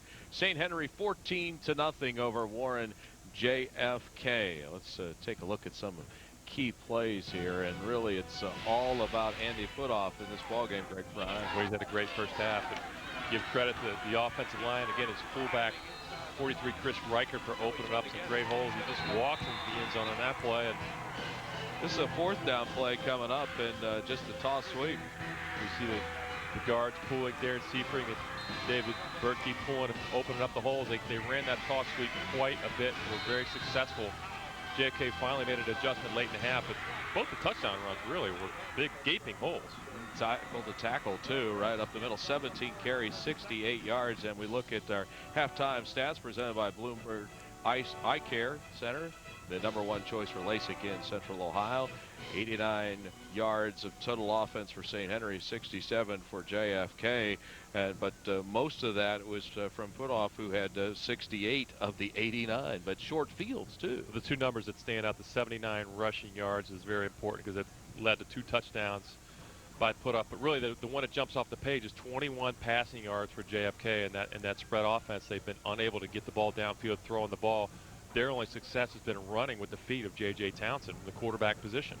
Field position has been a big factor in this football game. St. Henry has had short fields to work from, and they have really had Kennedy in long field situations and 3rd and long. And 3rd and long has been huge. 9 times they've had 3rd down plays, and 6 of them been 8 yards or more. That's a critical part of the football and game. Only 1 of 9 on their 3rd down pickups, which is critical in this game. And as you said, the short field, St. Henry converted both of those into touchdowns. Now, JFK defensively stepped it up late in the first half, which, I think they have to stay in this football game. But offensively, they've really struggled. And I think the St. Henry defense, give them a lot of credit. Well game planned by their defensive coaching staff, and so far they've shut down the offense for JFK. Well, looking ahead to the second half here, it appears that Kennedy has figured out maybe tackle to tackle a little bit. I think there's going to be some adjustments even offensively made by the offensive coaches, and they got 3 different guys, they're coordinators, so every one of them, I'm sure, will speak their piece in the locker room. I think their success, they started to move the ball late in the second quarter. The fumble cost them. They've had a couple turnovers, a fumble and an interception. J.J. Townsend seemed to be getting a little more rhythm, but they've got to get the ball to their receivers. Desmar Jackson, James Howard, Pat Murphy, Dan Hall, all those guys, they have to see the football in the second half. And really, I think J.J. Townsend's, as Coach Napolet said, they go how he goes. He struggled in the first half a little bit. He's got to get it going. You got a half of football to play for an opportunity to win the D5 state championship. Your quarterback has got to play well. All right, we will come back with the second half of today's game in just a moment. The Division 5 state championship game. St. Henry with a lead 14-0 here on ONN. Not too long ago, I made a big mistake. I let our teenage daughter have a drinking party at the house. I thought it was the right thing to do. I thought it would be safer if they drank here. And I'm embarrassed to say I thought we might be the cool parents. I didn't know it was illegal to allow teenagers to drink alcohol in our home, that we could be prosecuted, fined, even jailed. And we were. And that wasn't cool. In a world of possibilities and change, the future has already begun. In the mind of a child, a mind learning, growing, depending on us. We are teachers, bus drivers, cafeteria workers, librarians, parents, friends, and neighbors, sharing responsibility, feeding their hopes and dreams. We believe our future is in the hopes and dreams of every child. Please, remember the children and their dreams, because every Ohio child has the right to learn. Hi, I'm Ron Greenbaum, the basement doctor. For years, you've trusted me to fix the problems in your basement. Now you can trust me to finish the job. The Basement Doctor's Total Basement Solution can transform your basement into a family room, home office, fitness center, or even a home theater. Our wall system can be painted or wallpapered. It's even strong enough to hang a 75-pound television. You can't do that with other basement finishing systems. For a drier, cleaner, more comfortable home, call me today. When you want fun, we want to play Fort Rapids. Bring your family and friends to Fort Rapids, the western frontier for wet, wonderful fun in Columbus. Let the kids play for the day or stay for an unforgettable vacation getaway in one of our 338 resort villas and guest suites. Perfect for any size group or business get-together. It's 80 degrees and sunny every day at Fort Rapids, your best resort for family fun. We want to play Fort Rapids. We want to slash, rise, Fort Rapids. Empty nesters are downsizing these days. To some, that means a smaller house. To others, it's moving to a less populated area. They're simplifying. It has a CD player, an adjustable suspension. You just dial in your weight. I'm not dialing in anything. Well, in most cases. At Grange, we're a financially stable, growing company. But we sell our auto and life policies through local independent agents. So as your needs change and the backyard has become the back 40, Grange is there to back you. Unmatched enthusiasm, even if it's a little bit cold. Are you crazy? 2-touchdown lead for St. Henry at the halftime break in the Division V state championship game. The Redskins looking for their 6th football title. They won in 04, and a dozen of these kids from the Redskins were here in 04. Let's go down to the sideline and talk to the Kennedy coach. Coach, what were your magical words at halftime? Well, we got 24 more minutes. We didn't play very well offensively or defensively in the first half. I mean, I give them credit, yes. I mean, they scored. They had short fields, scored. They're up 14. We didn't play very well offensively or defensively. In order for us to win, we're going to have to play a hell of a lot better the next 24. I don't think any more words can say it. Back to you guys. Thank you so much, Dave. And he is a man of very few words, but I'll tell you what, Coach Napolet, he speaks his mind, and he also has pinpointed it really right on the head. He hit the nail on the head, and you know he's such a gracious coach. He spent a lot of time with us before the game today. Very relaxed. You know, he's very excited for his kids to be here, and he's right. 24 minutes to go. His kids have got to step it up. I'm sure that wasn't the effort they wanted to see in the first half from a production standpoint. Effort-wise, I'm sure it was there, but they've got to step it up a notch here. St. Henry gets the ball, as we discussed, to start the second half. If you're JFK on defense, you got to get a 3 and out. You got to get the ball back with some field position. If you can get it to 14-7, you got a ball game now. They're not that far out of it. Yep, and think about this. Kennedy this season has held every opponent to 14 points or less. Well, St. Henry is at 14 right now. You got to pitch a shutout if you're going to continue to do what you've done all season long. Both teams stretching. Of course, in high school football in the state of Ohio, they put 3 minutes back on the clock to allow both of the schools to come out and stretch and get ready to play for the second half, and that's exactly what has happened here. We'll get ready for action. St. Henry will have the football to start the second half.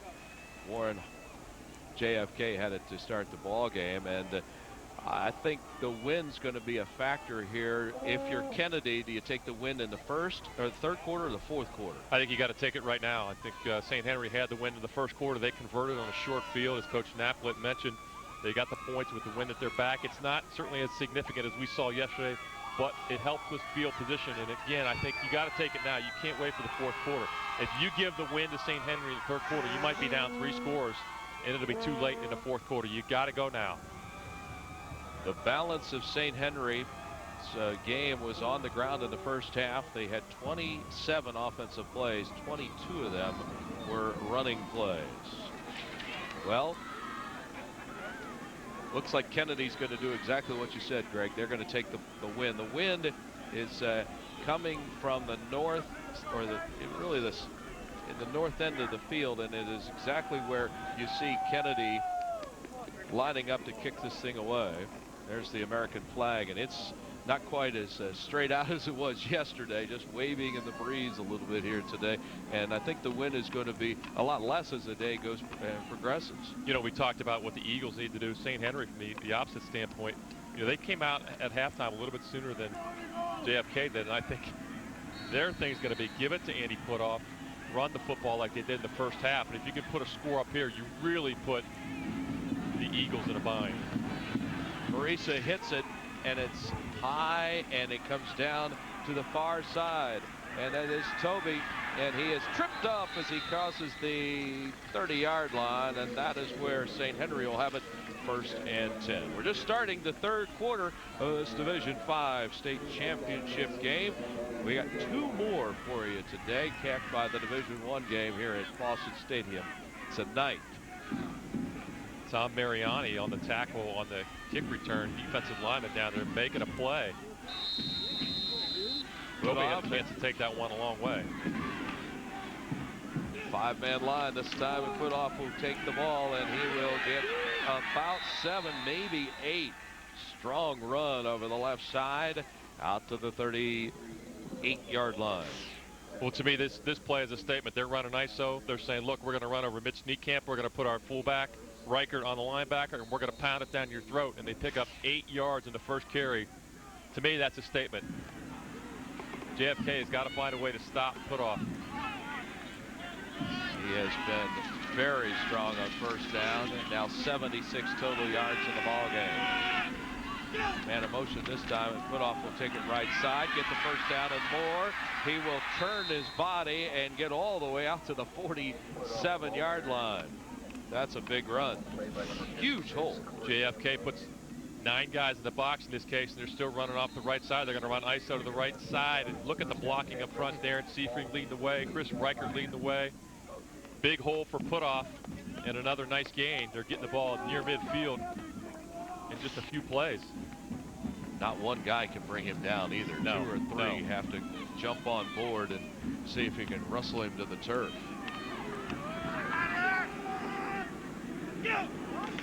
Putoff again, and he gets another big hole, gashes that line. He's all the way down to the 30-yard line. He's taken over the football game. Well, these games are about matchups, and certainly the offensive line is doing a great job for St. Henry. They're matching up well, and the linebackers for Warren JFK are overmatched at this point in time, and that's why you see the big seams. They're running right at the JFK defense. All 3 plays, ISO plays right out of the gate in the second half, and look at the hole. Chris Richardson finally has to bring him down. He got a little bit of help on Broadbent, but my goodness, what a big run. 22 yards.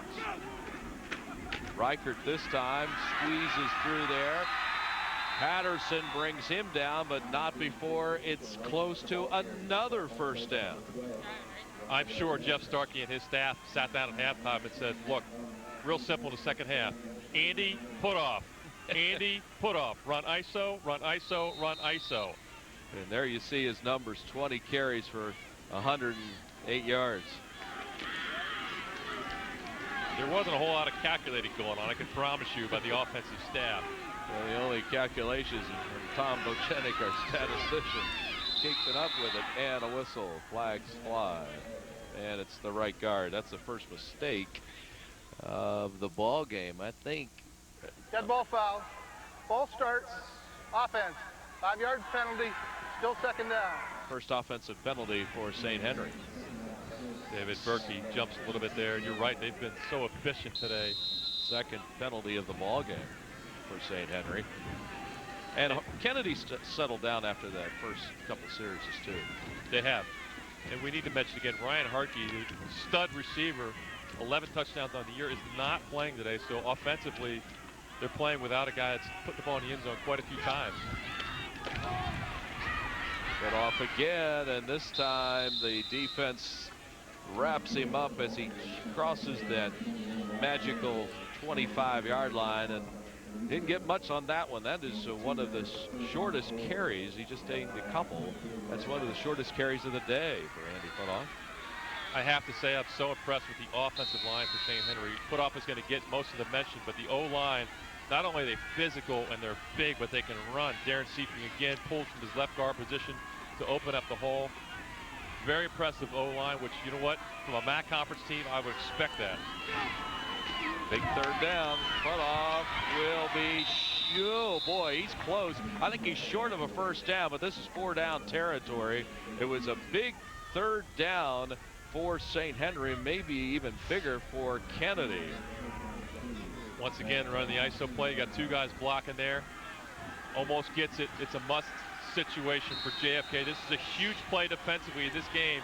They're down 14-0. They got to make a stop. And if you're St. Henry, guess what? Andy put off. Last time, it was a pitch sweep in this situation on 4th down. This time, Putoff gets it again. No! He didn't get it.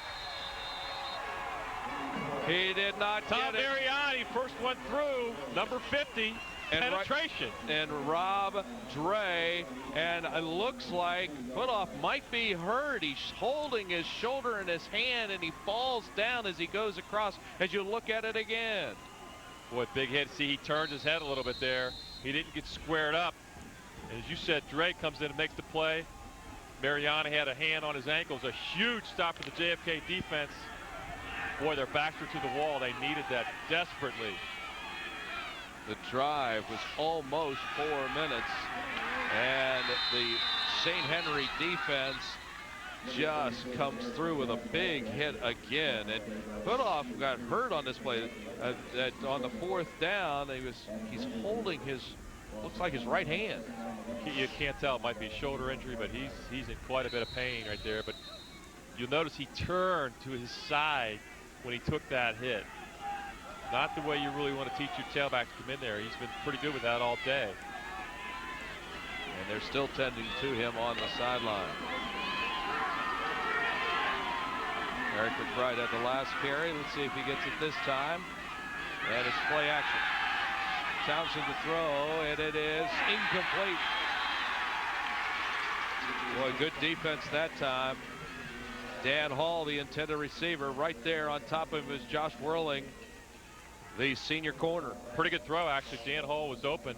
He had Josh Whirling boxed out, but Josh does a nice job coming over top and getting his hand on this football to knock it down. Great coverage. Wow. Well, he's one of those guys that has tasted victory here in Fawcett Stadium before. That's right. Back in Experience 2004. is such an important factor.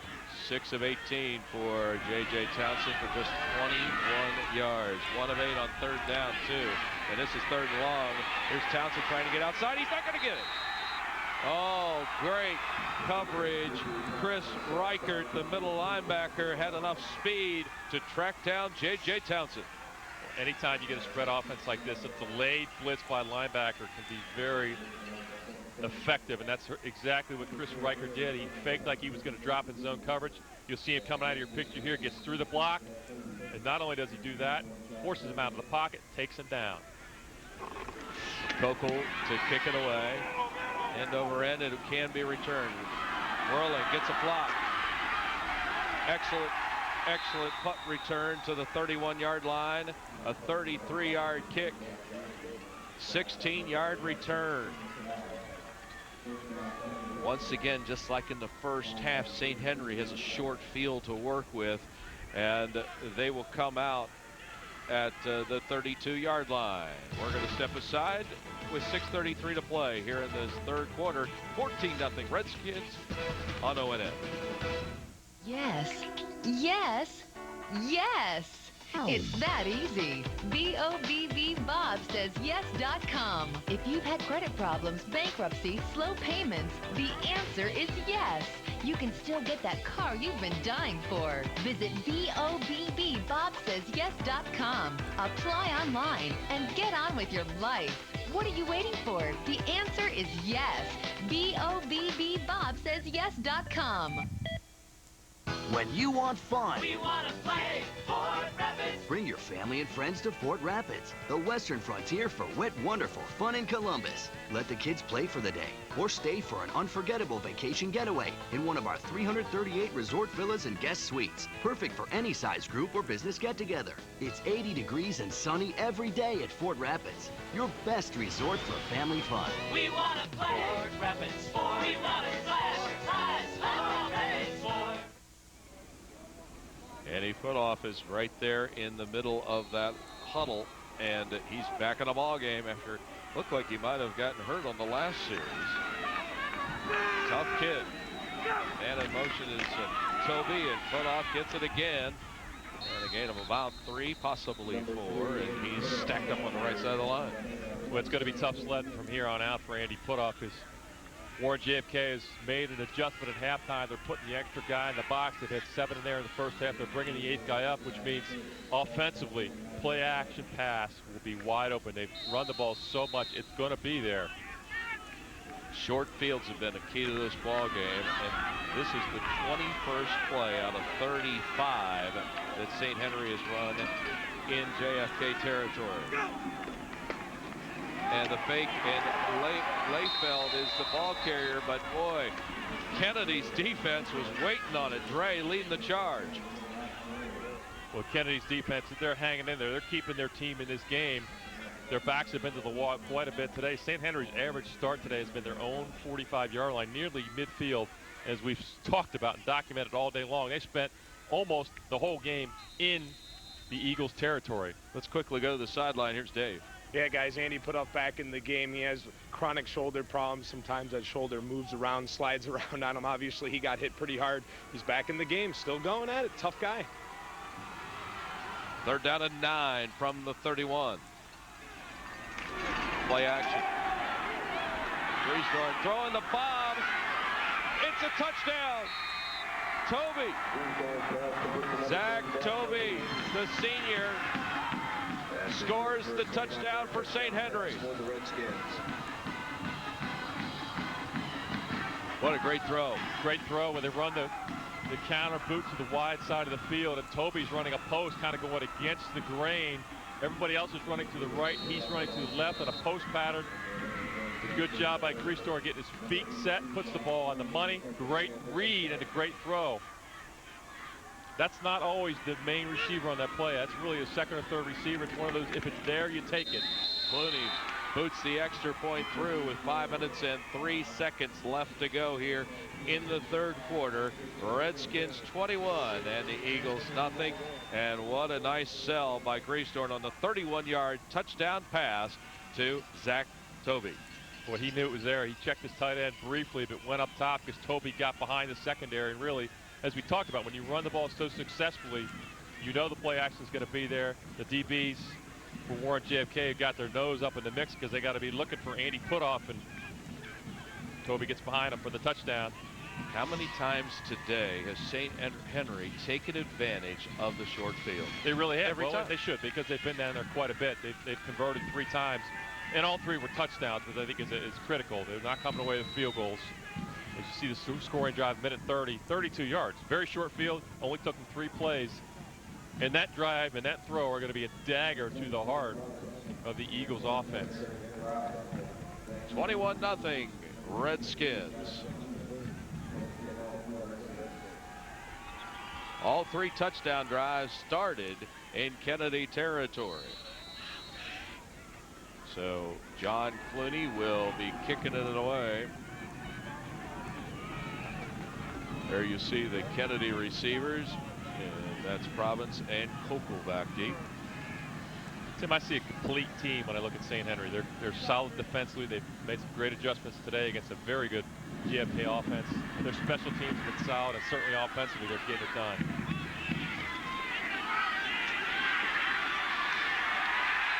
No running room at all for Kennedy on the return. And certainly that one was returned by Eric McBride out to about the 24-yard line. More scores, highlights, and analysis than any place else in Ohio. Track games from your backyard and across the state every week. The Grange Insurance Sports Site returning in January every Friday night on ONN, Ohio's channel for high school sports. Todd Brophy and Matt Tobey in on a vicious hit there on special teams for St. Henry. So now the Eagles need to get something running in a hurry, and that's incomplete. Their pass offense has been just limited the entire day. James Howard, the intended receiver. What body language tells you a lot. You look at that pass off his fingertips, and James Howard very, very frustrated. Hasn't seen the ball as much as I'm sure he would like to today, and not been in the mix. Well, he's had 37 catches coming into today's game. He and Jackson between them had 63 catches during the season. And today, nada, just 3 total.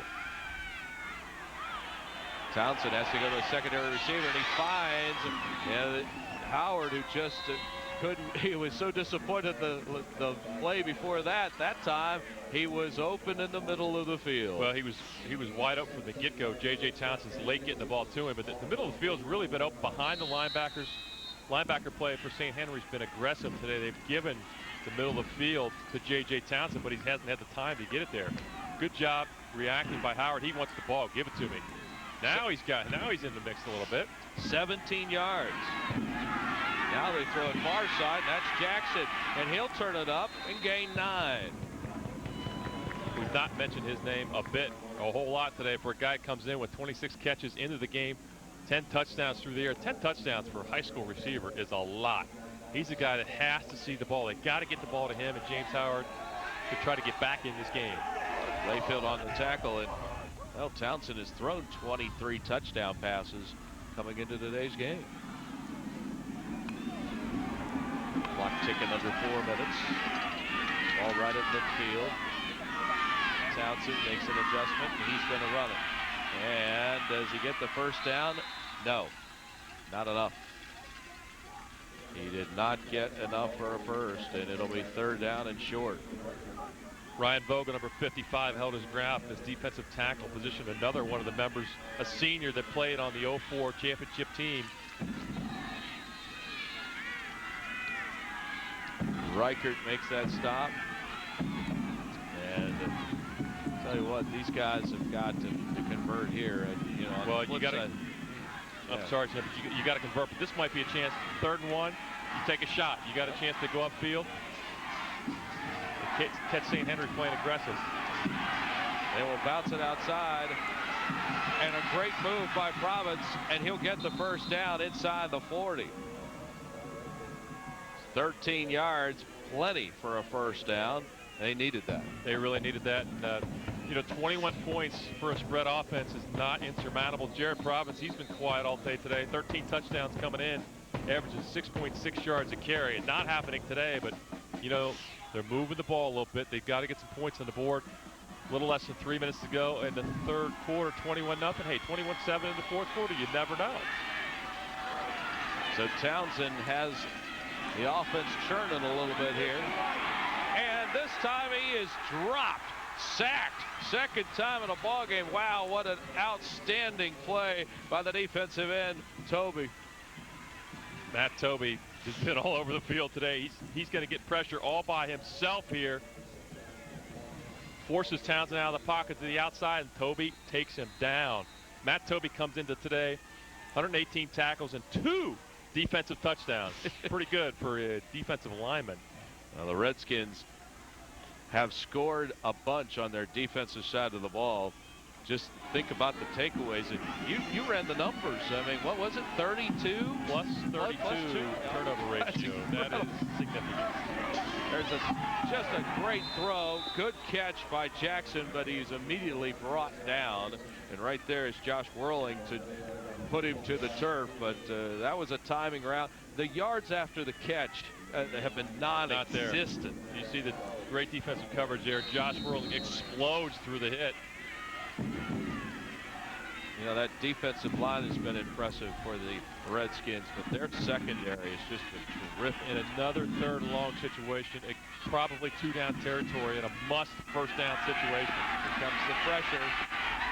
Townsend breaks free, gets a big block, and out of bounds at about the 33-yard line, so about half. Great pressure by the defensive front four for St. Henry, forcing Townsend out of the pocket. Again, he's unable to stand there and make his read like he wants to. And a good job blocking here by 19, Desmar Jackson, coming into the picture late to free up his quarterback to pick up the extra few yards. So here we go, 4th down, minute 15 to go, third quarter. If you're the Eagles, you've got to have this one. Townsend about 56 yards from 9 of 22, and low snap. He will go near sideline, first down. That's just enough. And it is Desmar Jackson who picks up the first down. That was a sure thing. Gutty throw here. Basically, they run trips to the wide side. They run the out cut on the backside. A single receiver, Desmar Jackson. Great throw, great catch in a must pickup situation on 4th down. You see Jackson, only a sophomore. So now from the 24.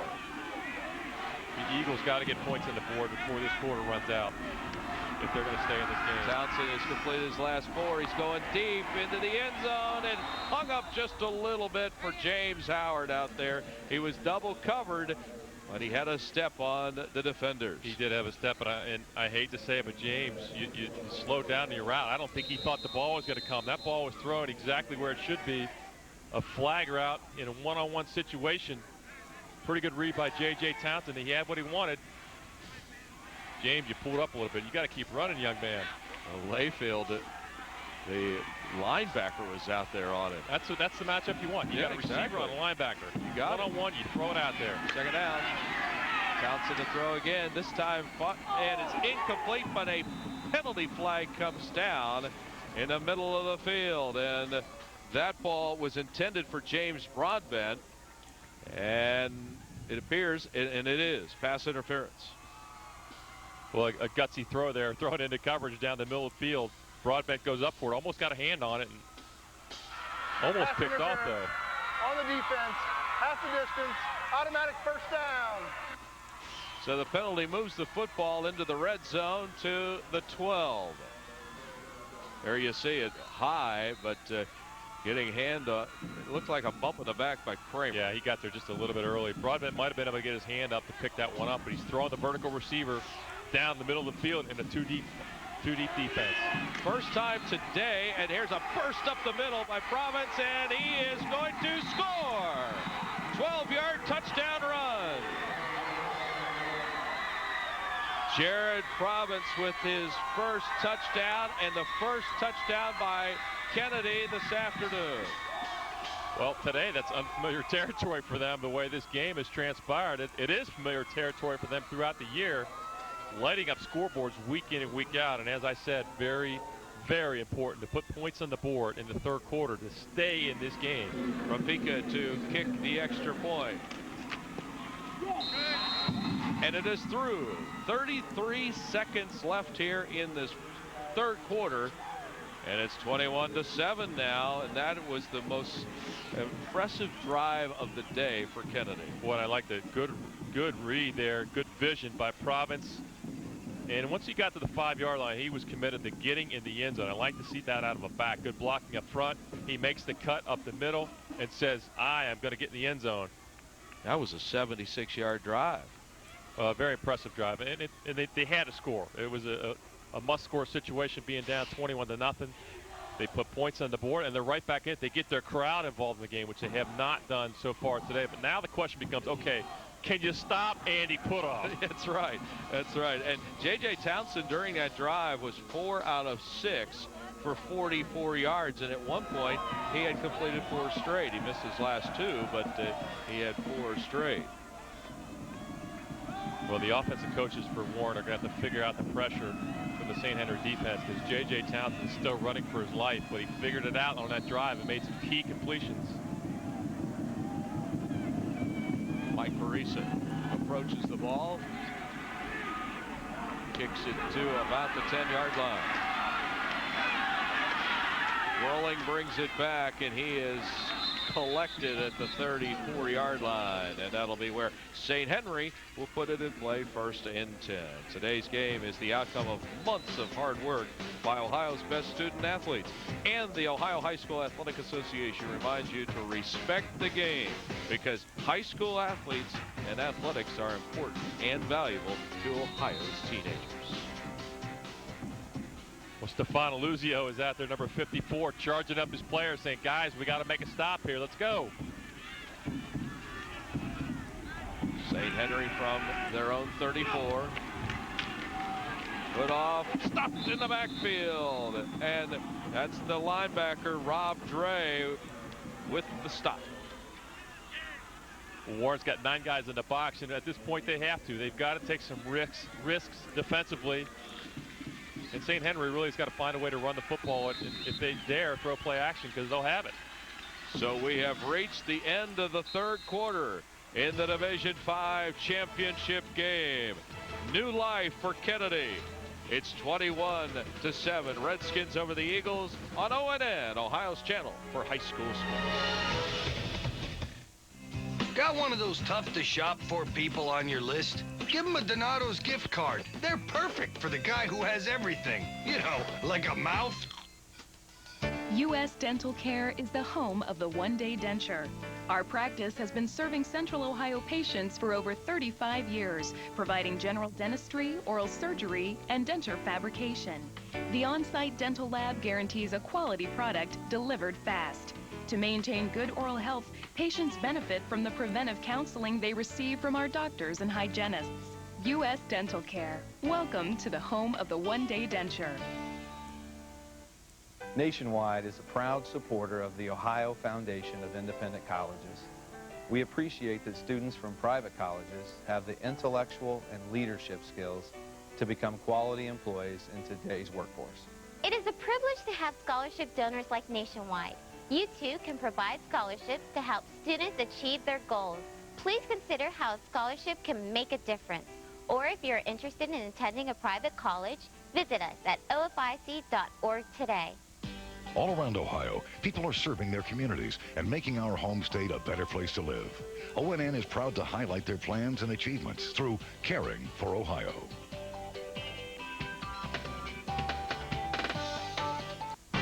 You're watching ONN, the Ohio News Network.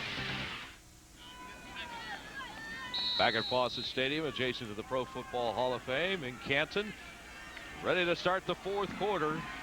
21-7. Redskins lead the Eagles, and the Redskins from St. Henry with the football. 2nd down and 10. Long count. Put off with the ball, gets through there, and he is off to the races. He breaks 2 tackles and now 3, all the way down to the 29-yard line of the Eagles. A burst through the line, and then a big play of 37 yards for Andy Putoff. We were just saying off the air, no big plays so far in this game from a running standpoint. Run the ISO again, bust through, great hole there. Did a good job on pursuit to save the touchdown. Number 10, Jared Province, is the one that makes the play, but not before another huge pickup by Andy Putoff. Wow, 37 yards. You can see why he was a first-team All-Ohio performer. And he'll get it again. Bounce it outside, and he'll break another tackle. And he stays on his feet inside the 15-yard line. Corey Fambro had to track him down right at the 11. Corey Fambro had the hog time to bring him down, and you know, you wonder, is Andy Putoff wearing down, playing on both sides of the football? I think you see your answer right here. Yeah. Not happening. 17 on that one, 54 yards on his last 2 carries. Well, the Eagles come up with a big 7 points to end the 3rd quarter, and The question was, what would St. Henry do offensively? Would they get conservative? Well, yes, they have, but they're running the football effectively. Well, how do you respond? And they are responding with Andy Footoff. And this time he's dropped at the line of scrimmage as he's trying to go outside. Dre's there. And he got some help by Raphael Patterson, who made the initial hit. Once again, the JFK defense with their backs to the wall, they cannot afford to get down 3 touchdowns again. They've got the type of an offense that can bring them back, and certainly from a St. Henry standpoint, this is the time where you've had a lot of opportunities in the red zone. They've punched it in so far. If you could punch it in here, I think it puts this game out of reach. Andy Footoff, 170 yards on 28 carries. Plenty in motion. Footoff will get it again, and he will spin inside the 10 to about the 7. Raphael Patterson hit him at about the line of scrimmage, but not before Footoff could spin and again pick up that extra couple of yards. Big play here, 3rd and 7. They can still get a first down without a touchdown. Neil Eaton in on the tackle as well. He and McBride split time at defensive end. Clock running. Under 10 minutes for the ball game. Division 5 state championship. Another critical defensive play for the Eagles. St. Henry 3 of 8 on 3rd downs in the ball game. Clowney will go in motion. And a timeout wanted. Doug Griesdorn did not like what he saw across the way for the Eagles, so he'll take the timeout. 9:32 to play in the ball game. 21-7. Redskins lead the Eagles. The Buckeye State bleed scarlet and gray, and O&N is the place to be for OSU fans. Only O&N covers the Buckeyes all year long with Buckeye Blitz, whether it's football, basketball, or hockey. The Buckeyes are in the national spotlight, and only O&N gives you the inside scoop on the teams. Don't miss Buckeye Blitz each week on O&N. I like the timeout by Doug Griesdorn. Not sure it's a situation where you got timeouts. You don't want to take them with you. You're up 14 points. It's an important play. Go talk to your head coach. See what you want to do. They did have a one-on-one situation with Corey Puthoff to the outside. Maybe they talked about that. Maybe they could throw the fade or they could throw the slant. Or do you want to stick with running the football? And maybe you kick the field goal here. You run the football. If you don't get the first down, so be it. You kick the field goal. You're still up 3 scores. Andy Footoff is who I'd give it to. He's been so effective, and he's going to get it up the middle. Keeps the legs turning, and he turns right into the end zone for the touchdown. Well, it's pretty good when it's 3rd and 7 and you can run the ISO and not only pick up the first down, but put off in the end zone for the 3rd time today. St. Henry answers the touchdown by the Eagles by going the distance, and they put it in the hands of their senior tailback, Andy Footoff. And what does he do? He carries it 5 times in the drive and literally commands the entire drive. Extra point is good. 9:28 to play. 28-7. I mean, that's basically what Jeff Starkey said. We are going to run it. We're going to run it with what brought us here. And not only did he run it for 5 times in the drive, he takes it in the end zone and say, hey, take that. Pretty much. And again, you see the guard pulling Darren Seafrig there, the fullback.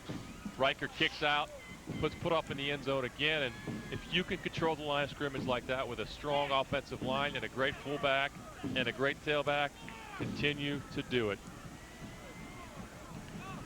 Impressive day. 3rd touchdown by Andy Footoff. He's played exceptionally. He's a tired guy. 6 plays, 66 yards. Every play was Puthoff's. 3 minutes and 5 seconds. How about that? Well, and unfortunately, Tony Naplet doesn't have an answer. His offensive or defensive line underweighs the offensive line for St. Henry across the board, and that's really been a factor in this game. Greg, we've seen a lot of state championship games. We've seen a lot of big-time performances by some terrific backs. Andy Footoff has etched his name on that list. Without a doubt. He's had a great season coming in, but to finish that in the state championship game is another thing, and he stepped it up today. So St. Henry will kick it off, leading 28-7. Anya gets it high, a little bit shorter this time. And at the 10-yard line, McBride will come near sideline. And a flag. Nope, I take that back. It should have been a flag. Should have been a flag. There wasn't one, though. Greg's over here playing offensive coordinator. There was a bit of a hold there. Well, Andy Putoff has been the story for St. Henry, and he has been terrific. Well, he has been, and certainly on this last drive, a couple of big runs. This drive was all about Andy Putoff. You see him inside, he bounces one outside, breaking tackle after tackle. And the Warren JFK defense is having a hard time making tackles. Coach Napolet was concerned about that.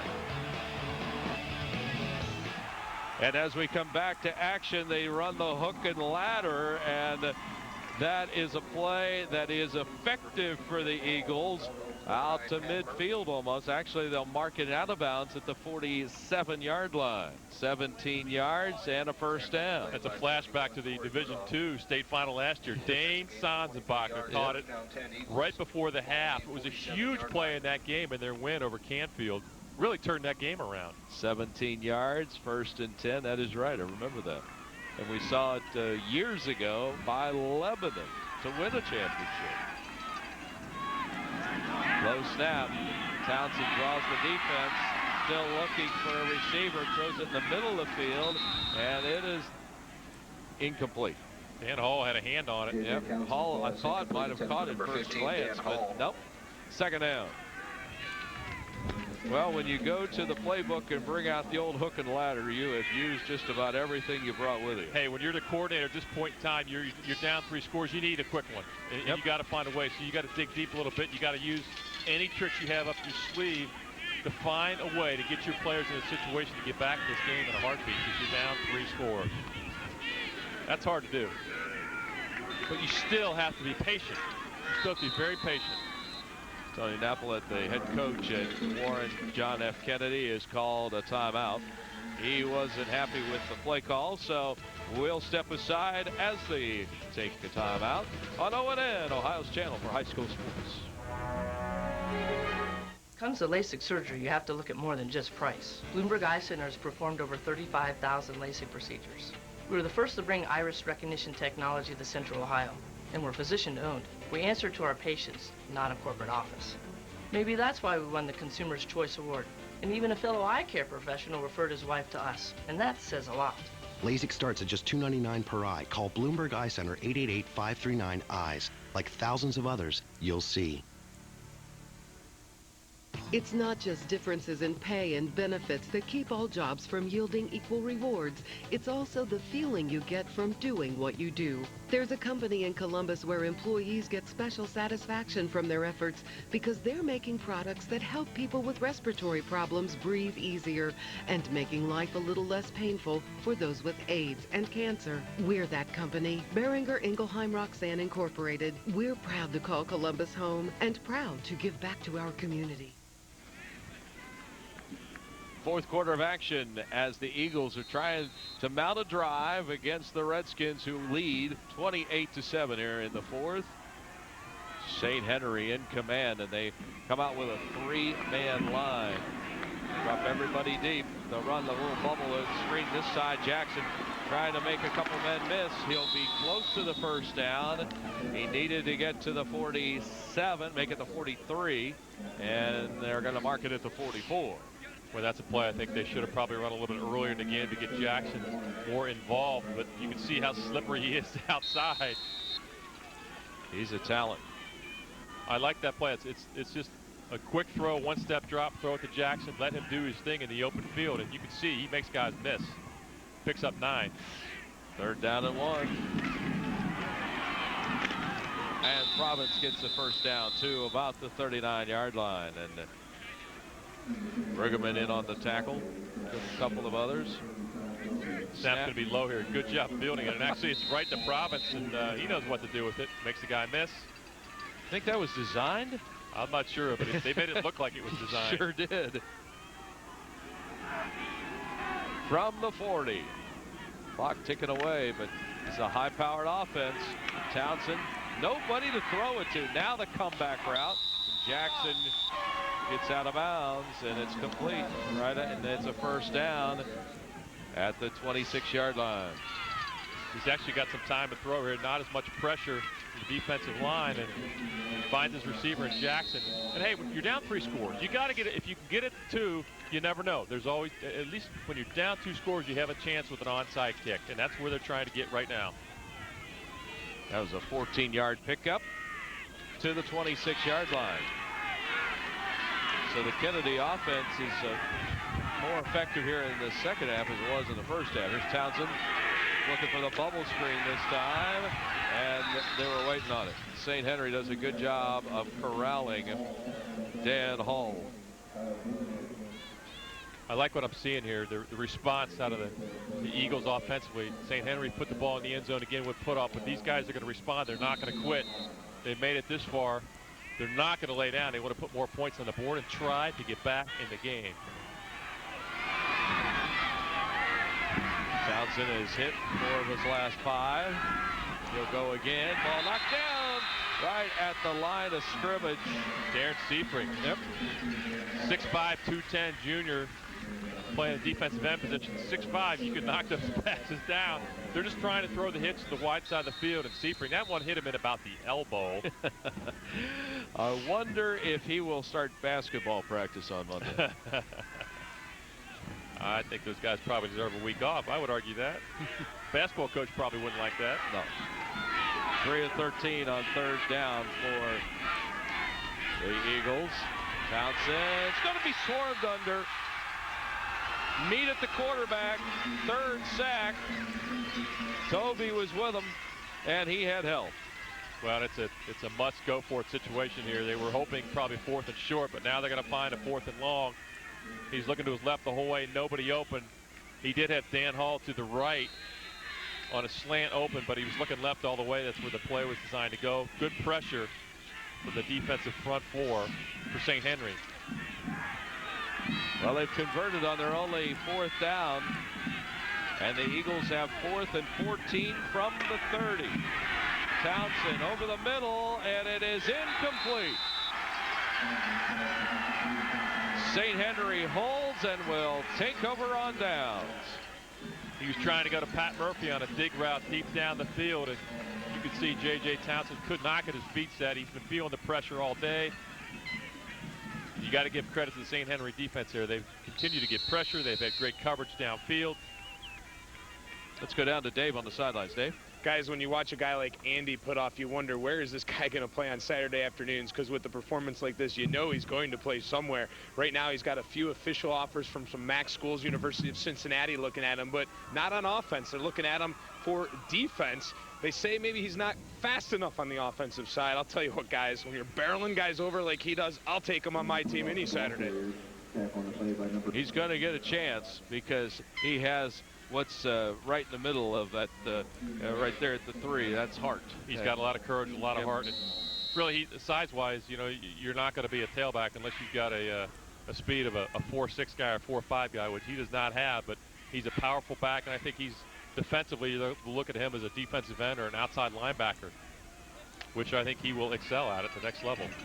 He'll put probably 20 pounds on in 5 years. No got a frame, that's for sure. Yeah, 6'3", that's a good frame, especially for a defensive end. He'll get it again, and he breaks through out to about the 36. Well, he's carried the ball 32 times in this football game. Anytime you have an outside linebacker or a defensive end that has quick feet, that's what you want, especially at any level, whether it's high school or college. And he certainly showed that on the offensive side of the ball today. 187 yards, 32 carries. He's also played every snap defensively. He's probably been out there on every special teams play. And I'm sure the coaches are aware that he's closing in on 200 yards to see if he can pick up a first down here, get closer to that 200-yard mark. 3rd from the 36. And he'll get it again. And he'll bounce it outside, get the first down, and oh, he almost had a whole lot more, but a good tackle by the shoestrings by Anthony Kokel. Well, great tackle by Kokel, but I see 4 blue shirts laying on the ground after the play. 1 miss, 2 miss, 3 misses. And Kokel comes up and gets him down barely by the shoestrings. 10th first down by Andy Putoff this afternoon. And if you're St. Henry, really right here, 5 minutes to go, you want to run the football. If you can get another first down or two, you could probably end the game with the ball in your possession and put him over 200 yards. He has had a whale of a second half. He'll get it again. And over the 45 to the 46. Andy Putoff is really impressive. Not only his ability to bounce it outside and the little burst, but he has the ability to square his shoulders. He's got a pretty solid sense of gravity. It's not real low, but he has the ability to get through that initial line. Great vision, great leverage. And let's give some more credit to his fullbacks today. Selection of Chris Reichert, number 43, and number 44, Ryan Layfeld, opening up holes and just obliterating linebackers by the Eagles. 12 straight time, and Putoff has carried the football, and he gets another first down. He has been a workhorse this afternoon. That might have put him over 200. Pretty much the Dave play to the left side there, to the right side. Darren Seifring, left guard, pulls, opens up the hole. Kick out by the fullback, Ryan Layfeld, and another dose of Andy Putoff, and that does the job. 35 carries, 206 yards. Not bad. Puts him in some elite. Yes, it does. Very elite company when it comes to backs over 200 yards in a state championship game. And they go inside. Hit the ball to Reichert this time, and the Eagles were waiting on him. James Bludorn, one of the tacklers, but he had a lot of help. Chris Reichert's played a lot on both sides of the ball this afternoon, but one thing they don't do a lot of is run the same lines. They have a couple guys going both ways, but not every play. Well, you can see the depth of St. Henry. They've got a lot of bodies on the sideline. They play a lot of players. And I've been very impressed with all the facets of Jeff Starkey's club. They're a disciplined team. They're strong up front. They block well. They tackle well. Very impressive. Long count. Putoff again. And he'll get to about the 43-yard line. Now, he's going to have to go a bunch, and he won't get this record. Tony Franklin from Bedford St. Peter Chanel against Marion Pleasant here in 2001. 393 rushing yards. Did you say 393? 393. Yeah, they're not going to get there today. But I called that game, and he was exceptional. He was an absolute workhorse that afternoon. 393 is a lot, but let's face it, in present environment, Andy Putoff has been the show this afternoon. He'll get it again with help, and he takes some positive yards to the 40-yard line.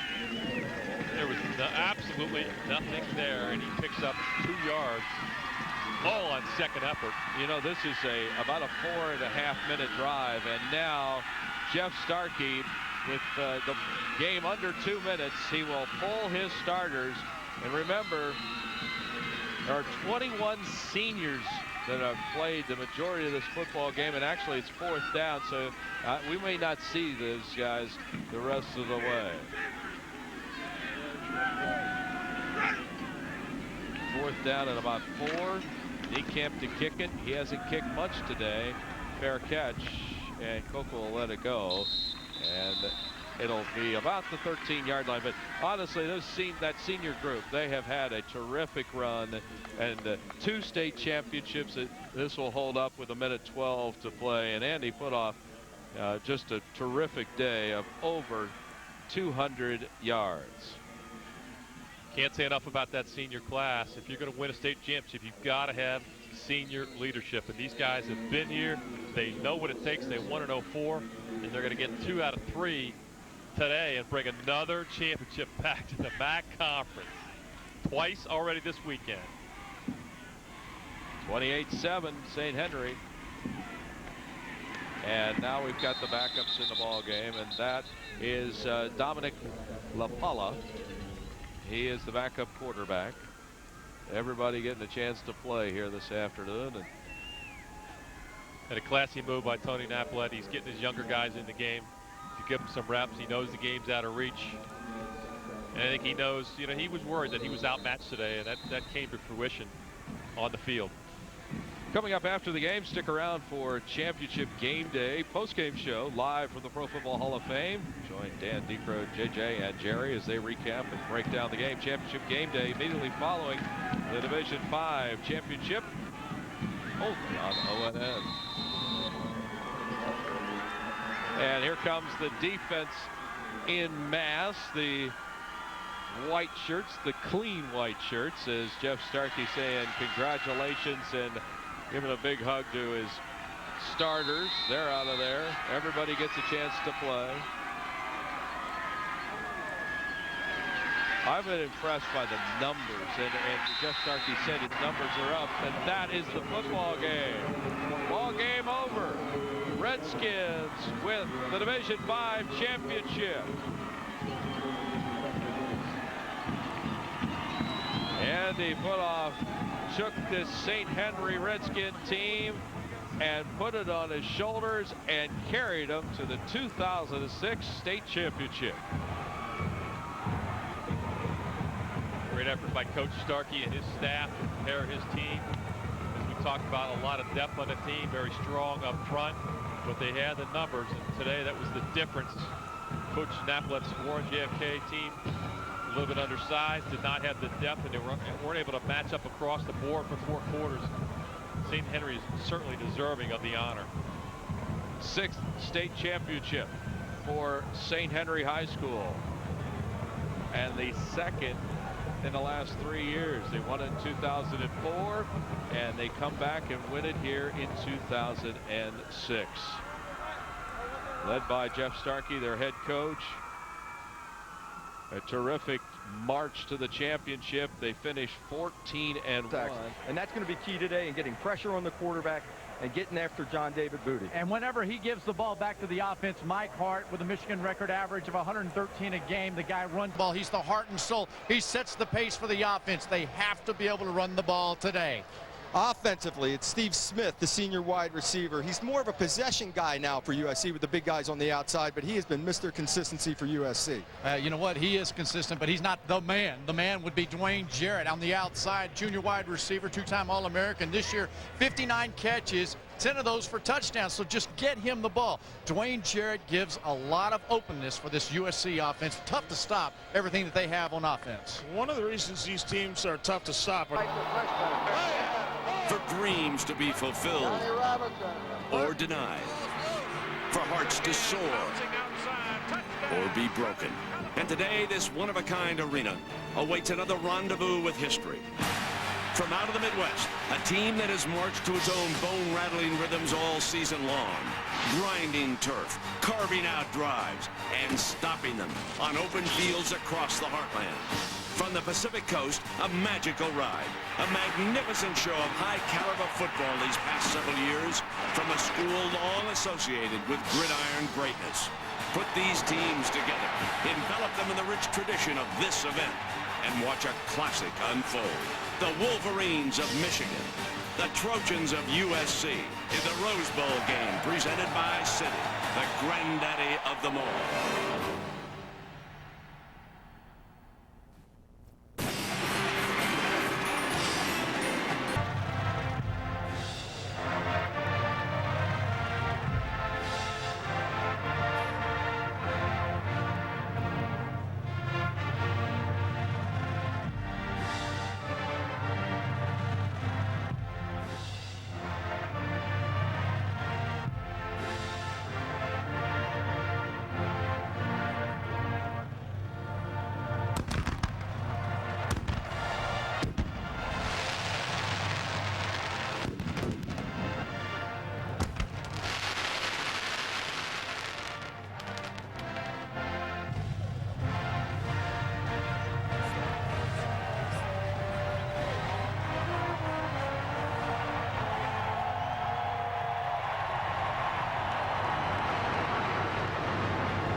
Well, also with us today, Bonnie Bernstein and Lisa Salters, and let's begin with Bonnie. Hi there, Brent. Well, as you mentioned, Michigan lost 2 football greats in the last month and a half, and they will be honored today with a sticker on the team's helmets. Legendary coach Bo Schembechler and President Gerald Ford, the center of the team's MVP in 1934, and his number 48, the most recent number to be retired by the Wolverines. Chad Henne was telling me how he got a good feel for President Edwards stood up, and he said, "No, not you, I meant Jason Avant." Everybody got a big kick out of that. Mike Hart, Michigan's running back, who was very close with Schembechler, told me he's thought often since Bo's passing about how he should deal or how he would recommend Bo deals with a particular situation. But he said Bo wouldn't want us to be sad about his death. If he could tell us one more thing, it would just be to suck it up and move on. Lisa Salters is across the way with USC. Thanks, Bonnie. Well, the last time the Trojans played here in Pasadena, their tailbacks rushed for a combined total yards 55 yards, and they know they have to do a much better job this afternoon to take care of the Wolverines.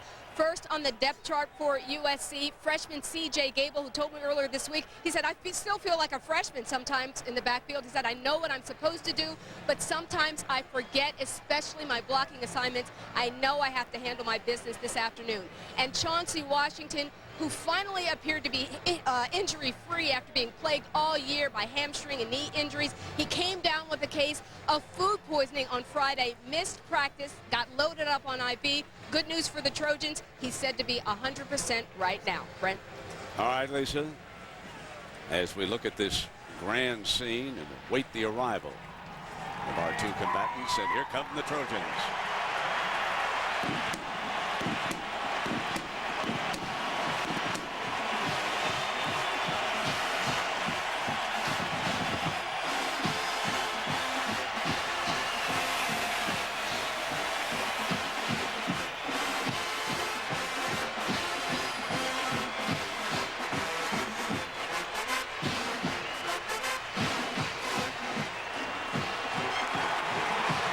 Wolverines of Michigan.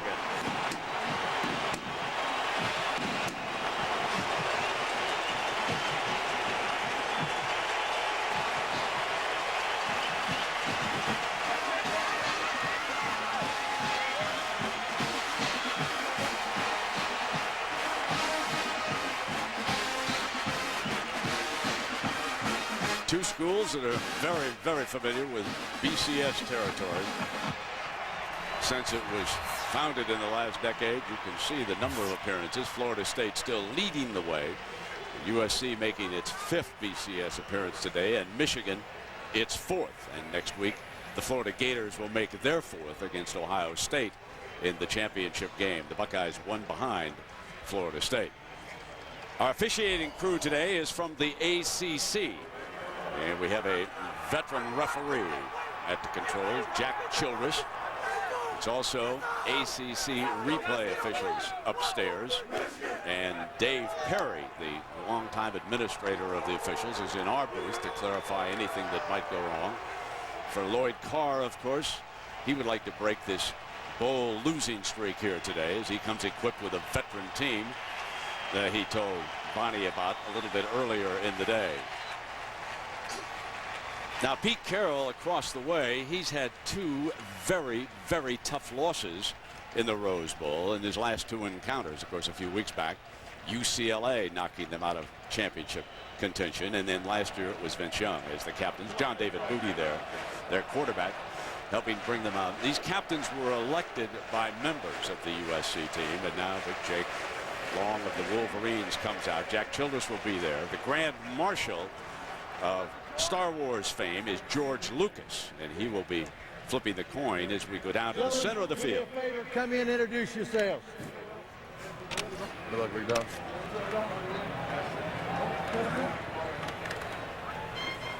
Gentlemen, I'd like to introduce you to Terrence Ramsey, today's umpire. Michigan, you're the home team in the blue. USC, the visiting team in the white jerseys. Gentlemen, congratulations on being here at the Rose Bowl. A wonderful year. Gentlemen, it's my distinct honor to introduce 2 gentlemen to you. First to my left is the Tournament of Roses president, Mr. Paul Holman. To my far left is legendary filmmaker and Grand Marshal of the Rose Bowl Parade, Mr. George Lucas. Gentlemen, meet Mr. Holman and Mr. Lucas.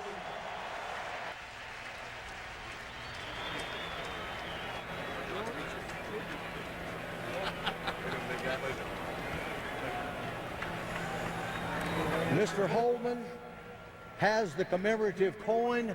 Gentlemen, if you will, the coin on one side has the Michigan logo. The other side sports the Southern California logo. It will not be necessary to call this toss. Mr. Lucas will toss the coin, and whoever's logo comes face up has the choice. Mr. Lucas, if you will.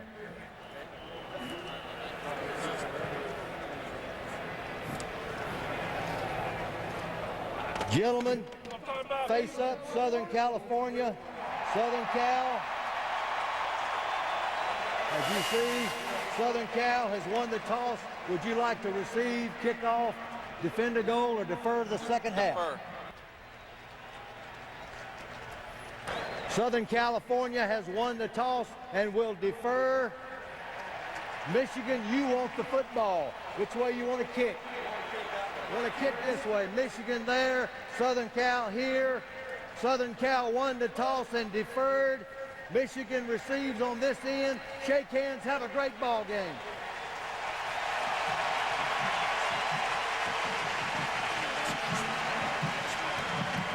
This ESPN production of the Rose Bowl available by John McKay and Bo. Heisman trophies 7 for the Trojans, 3 for the Wolverines. National titles 11 apiece. Pete Carroll already with 2, and of course Lloyd Carr won his right here in beating Washington State. Rose Bowl appearances, nobody's been here any more than USC, 31 times with 21 victories. Pete Carroll's now 55 years old, and folks, after his first year, he went 6-6. He is 57-6 since then. Of course, he coached the New York Jets for 1 year, the New England Patriots for 3 years. And on the other side, a veteran of the late Bo Schembechler's staff, Lloyd Carr, now 62 years old. He's won 76% of his games, 75-21 overall in the Big Ten, 5 conference titles. But keep in mind that against the top teams, Lloyd Carr's record's impressive, 16-7. So the Wolverines and Chad Henne will handle the ball first, and with the ball on the tee is David Beeler, sophomore from Anaheim. He'll handle the kickoff, George. And there is Steve Preston, his last time here a couple of years back against Mac Brown and the Longhorns of Texas. He electrified this crowd as a return man. Texas, of course, won it on a field goal in the closing seconds. And then the following year, it was all Vince Young winning the national championship. So we're about ready to go, folks.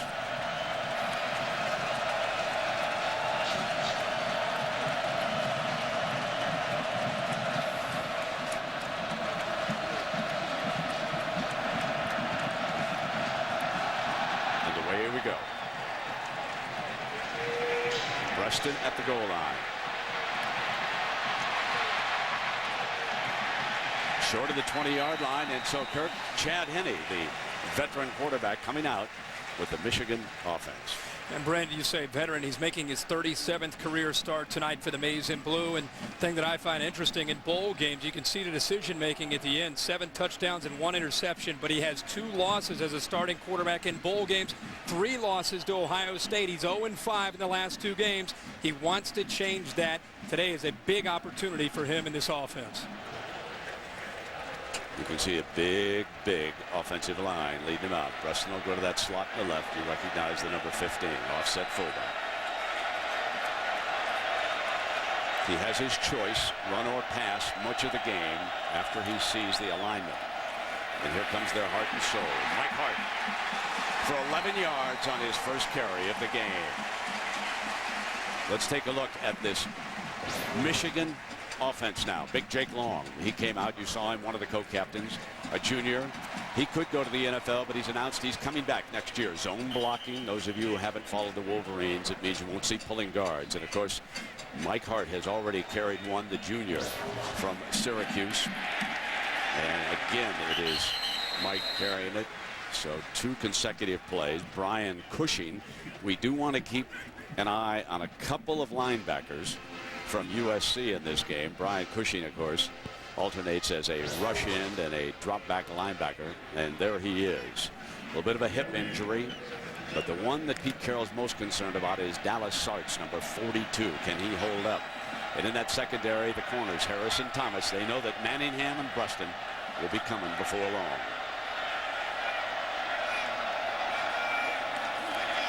On second down, and Henne is taken down by Cushing, number 10.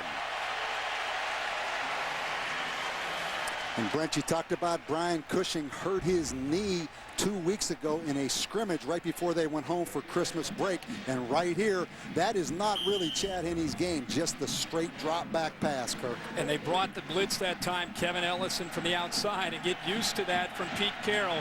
You give him 3 weeks to prepare, and he will come up with numerous ways to attack a quarterback who drops back to throw.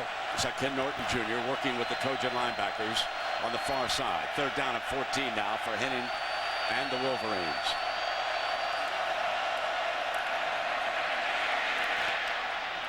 Incomplete. Michigan forced a punt. So after a first down run, the Trojan defense settles back down, and the Wolverines will punt it away. Again, it's the pressure from Pete Carroll deciding to bring linebackers, and I think you could see early in this game they want to put pressure on Chad Henne, try to get him uncomfortable and get him out of rhythm, because when he's in rhythm, he's as accurate as any quarterback in college football. Let's go back to punt.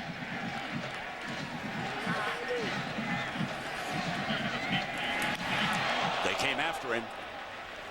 No flag. Desmond Reed buried at the 35-yard line. Darnell Hood, one of the leaders of the special teams, downfield for the Wolverines on that punt. So when we come back, it will be John David Booty and the Trojan offense. John David Booty's turn here. Well, Brent, how John David Booty reacts to the Michigan pass rush, in my opinion, is the key to this game. UCLA was able to rout him with pressure. You know Michigan is going to try to do the same exact thing. So they run it right straight ahead with C.J. Gable, the freshman running back. We take a look at this offense. Now, Sam Baker and Kyle Williams, their two tackles, they had a lot of difficulty with the speed rushers from UCLA the last time out. Alan Bradford will see action at fullback, and there is big Dwayne Jarrett. You can see him on the first play. They sent Trent with him. Morgan Trent. So the Wolverines have decided to chase with that secondary. Second down and 6. Again, keeping it on the ground, and big hit by Jamar Adams, one of the safeties. Now defensively, Lamar Woodley, senior defensive end from Saginaw. Rondell Biggs hoping to put on heat, and they got help that time. David Harris, their leading tackler. And there is Woodley, number 56. And in that secondary, folks, Willis Behringer, who went out of the game in Columbus with an injury. Jamar, you just saw in action. Behringer, perhaps their best tackling safety. So they are much better equipped at that spot in this game. Chauncey Washington in for the first time as the tailback for the Trojans. Booty rolling hard to the right. On the move, throws to Jarrett for the first down, and Trent pushes him out of bounds. And right away, Brent, you see the adjustment USC made since the UCLA game. They take John David Booty, Kirk, instead of sitting him in the pocket, they rolled him out there and got him away from the pass rush. And they also motioned the tight end Dale Thompson over to help out Kyle Williams after the struggles against UCLA early in the game. Help him not only moving Booty outside, but chipping there with the tight end.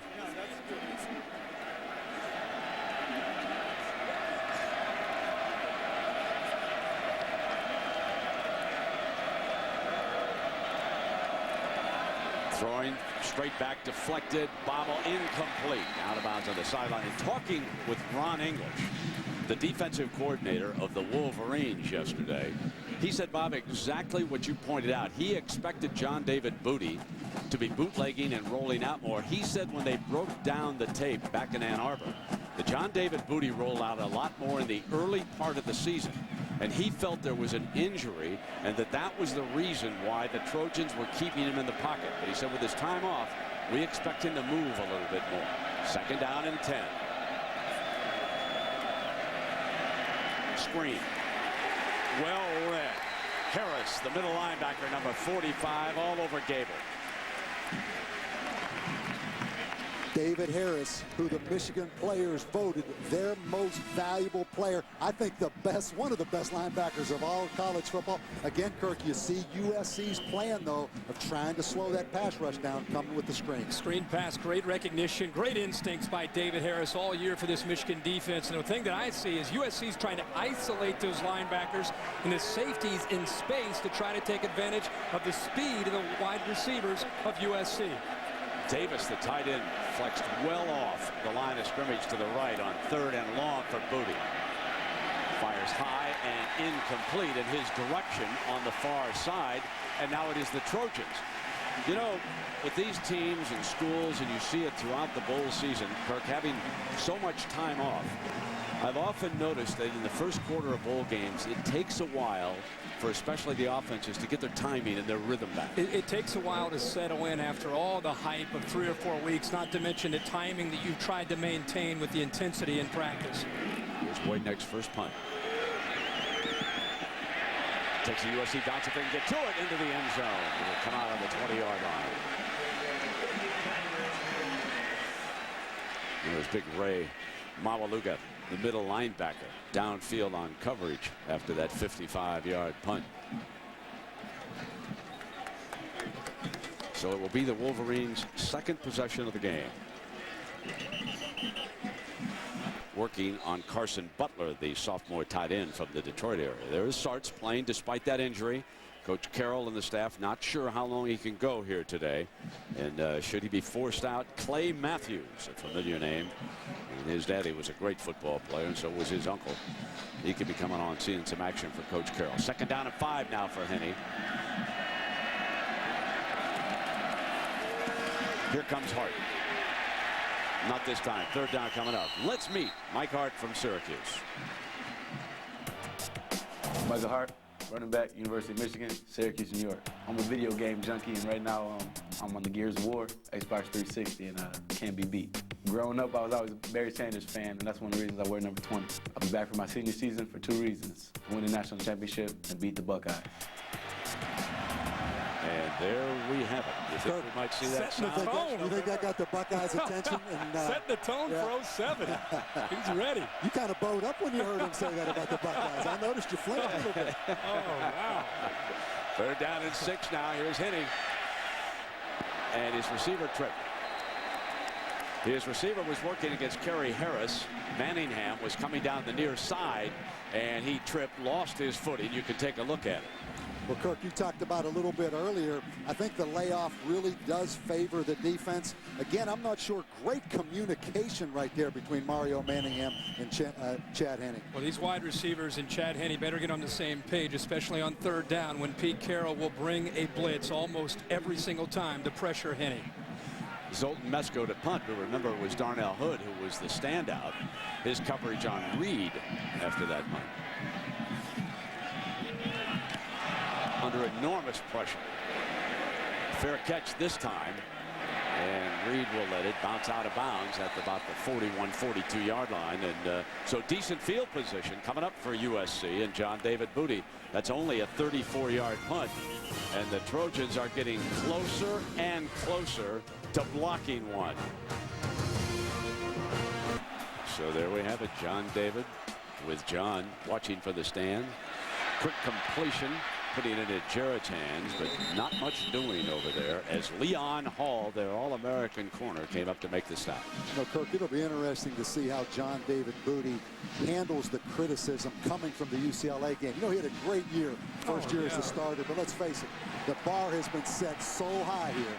When you lose a game like UCLA and only scored 9 points, he's taking a lot of heat. He has, and I think his offensive line should take most of the heat. He was pressured almost every time he dropped back to throw, but people forget not only losing Leinart, Reggie Bush, Lindale White, 3 offensive linemen, that's hard to replace, and they've done a great job this year. Sean Crable checks into this defense. It was a 1st down, play fake, Booty rolling hard to I throw that money. I'm spinning. The young man we told you could be a difference maker in that secondary was injured early on in Columbus against the Buckeyes.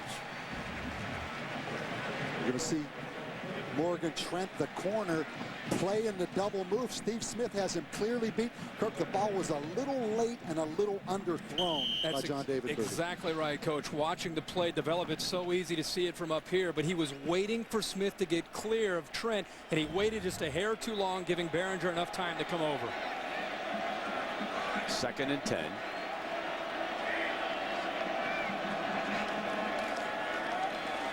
Draw play to Gable, swallowed. Alan Branch, number 80. Folks, there is one of the best defensive linemen in the country. 330 pounds out of Rio Rancho, New Mexico. He's a junior, and he's going to have a decision to make after this game. He is the one star who has not said that he's coming back next year. Most every draft projection list that I have looked at puts him in the top 10 if he decides to come out. He's that good. He's a difference maker in that defensive line. 3rd down and 12. This Michigan defense, #1 in the country in 3rd down defense. Straight back. Jarrett snatches it down right in front of Morgan Trent, and it's a USC 1st and 10. Another junior who could have a decision to make, and that is their talented wide receiver, Dwayne Jarrett. That is 18 yards. Well, we know John David Booty is capable of making these kind of throws, Kirk, if he gets protection, and he got good pass protection right there. That's what it's going to come down to today for this USC offense, whether or not John David Booty has the time to throw. I think SC feels very, very confident with the wide receivers, including Dwayne Jarrett, going up against this Michigan secondary. And now he holds the USC receiving record. Mike Brittingham in as the fullback. Looking right at him, coming out of the backfield, got him. He crosses the 20-yard line. Tim Jamison back there on coverage. So Booty and the Trojans are into the red zone. And USC with so many injuries this year at fullback, I think 3 fullbacks injured. Mike Brittingham out of the backfield. That's a new name, Brent. We've done a lot of USC games this year. He's a special teams guru that they've had to go so far down. He's a walk-on, and he's a guy that gives you great effort that time there to make the catch. Washington in at the tailback. Booty going to keep it in the air. Incomplete, fired high to his target. That was Fred Davis, the tight end. So there are the Booties who've come from Louisiana. John and Sonia, mom and dad. Brothers are also right alongside. You know, Booty followed 2 Heisman Trophy winners here at USC. He followed 2 high school national players of the year in high school, Brock Berlin, and then his brother Josh. So this guy's used to playing behind some great players. Gable replaces Chauncey as the tailback. This is 2nd down and 10. And Gable can't get past the defensive line that time. Will Johnson, a junior nose man, makes the stop. Kirk, you kind of see the plan. Throw on running downs, 1st and 10, then come back and draw or screen on 2nd and long passing downs. We've talked so much in this first quarter about USC and their struggles the last time out on offense and protecting the quarterback. We failed to mention how Michigan's defense really struggled against Troy Smith and Ohio State, allowing 316 yards through the air that game, including 4 touchdown passes. And this is how the Buckeyes burned that defense. They spread the field. They go empty. 5 targets on 3rd down. Booty, short drop, Jarrett, and lost the ball, but I believe he was down. Yes, he's marked down at the 9-yard line. That is short of the 1st down. But Brent, you said it. That 5-wide empty look, 25 times Ohio State did that against USC. Well, Ron English says, listen, I was patient against Ohio State. That didn't work. I'm going to blitz it, and they blitzed it that time. That time, you're right. They brought more than the USC offensive line could handle, forcing Booty to get rid of it probably before he was ready, and they come up a little bit short of the 1st down. And so Mario Daniello is on the field here. This will be a 26-yarder. Trying to put SC ahead. And on a perfect day, he's right down the middle. Trojans lead it by a field goal. It's the ninth so far in this game. Michigan has 1 first down if you just turned on the television, and that was their first offensive play of the game for Lloyd Carr. Beeler with the ball on the tee to kick it off. And last time out, Rustin was well defended, short of the 20-yard line. Beeler hung that one up in the air, which gave the coverage unit time to get downfield. We talk about punts being up in the air, but sometimes these kickoff fellas can get them up there too.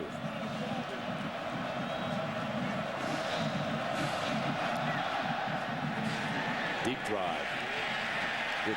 Let this one go out of the end zone. Well, to this USC team. Remember, that was the year the USC won the Associated Press National Championship.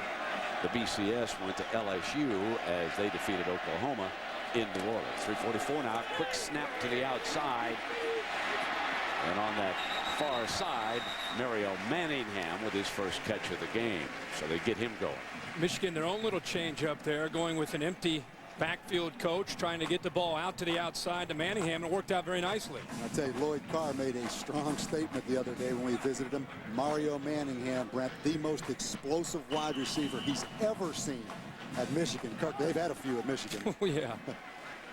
Well, he probably has the best moves on that second move on a route as any receiver in the country. Hart back in the game with Will Paul as his fullback. Crosses the 40-yard line.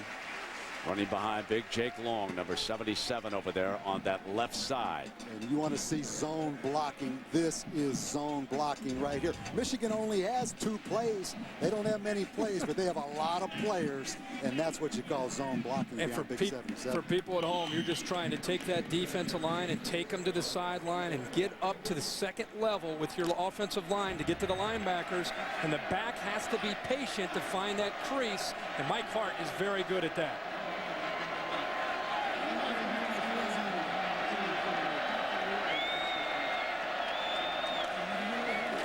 And he wants to put it up on the second down. Got his first down. Snapped it off to the 46-yard line. Tyler Ecker, tight end, senior, playing in his final Michigan game. And Mike Hart is an undersized guy, but watch this block right there. He gets Lawrence Jackson, the defensive end, down on the ground. Lawrence Jackson, 6'5", 265 pounds. I'm always amazed to watch Mike Hart in person, to have a full appreciation. Yeah, he got his left arm up there a little bit, but it's the courage to go down on one of the better defensive ends in the Pac-10. 2 tight ends. Running formation for Hart. Again behind Jake Long.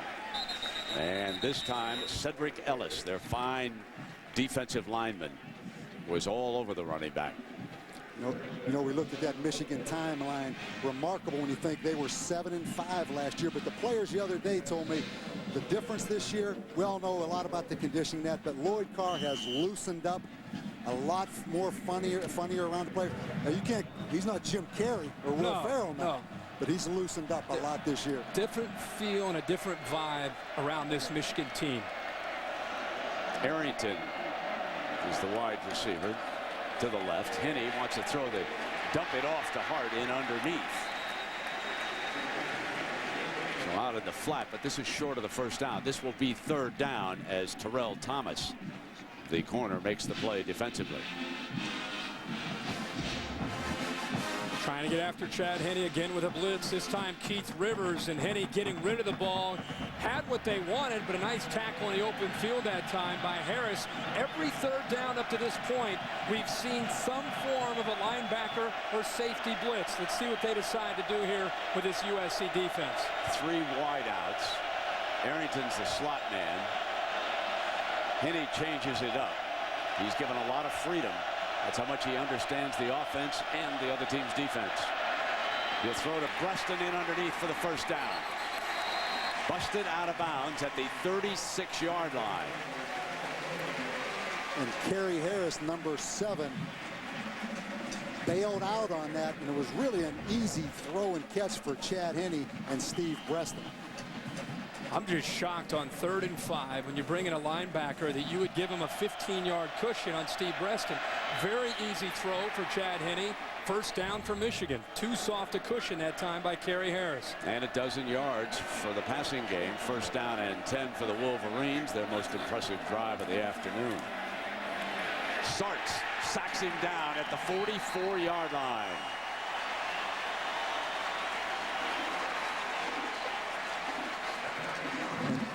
And Pete Carroll on 1st and 10 brings the corner and also Dallas Sartz, the linebacker. We go ahead and let it roll. You're going to see the corner, and here comes Sartz also on the blitz. And I think that corner blitz really confused Reuben Riley and Alex Mitchell, the right side of the offensive line. Some confusion there, and it freed up Sartz, one of their better pass rushers, when he does come on the blitz. Breaston is now slotted to the left on 2nd down and long. Here comes Hart. Stopped at the 45-yard line and hit by Oscar Lua, the senior from Indio. Makes a big hit. One of the veterans extremely well liked by the coaching staff. So the Rose Bowl mounted its best drive, has been thrust back to the 44, and now they face a 3rd and 16. 3 wide receivers. And he steps away for the pressure, fires down the middle, got his first down, I believe. Mario Manningham.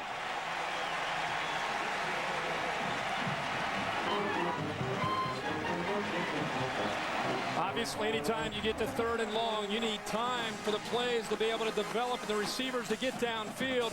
Interesting, Kerry Harris, the corner, sits to the outside, knowing that he has help from Taylor Mays, the true freshman Mays, late in coming over, giving Manningham plenty of time to get the first down. What happened? They were in zone coverage when Chad Henne stepped up. The linebacker stepped up and voided the zone in behind him. He threw it in behind him. The freshman Brandon Miner from Richmond, Virginia checks in. And nothing much doing on his first carry. There's Ellis.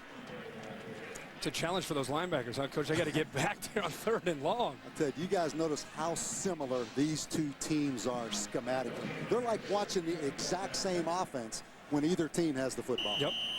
That's probably would have helped a lot in their preparation. We were talking about their timing. They probably went a lot ones against ones because of that very issue. The fact that both are pretty similar on both sides of the ball.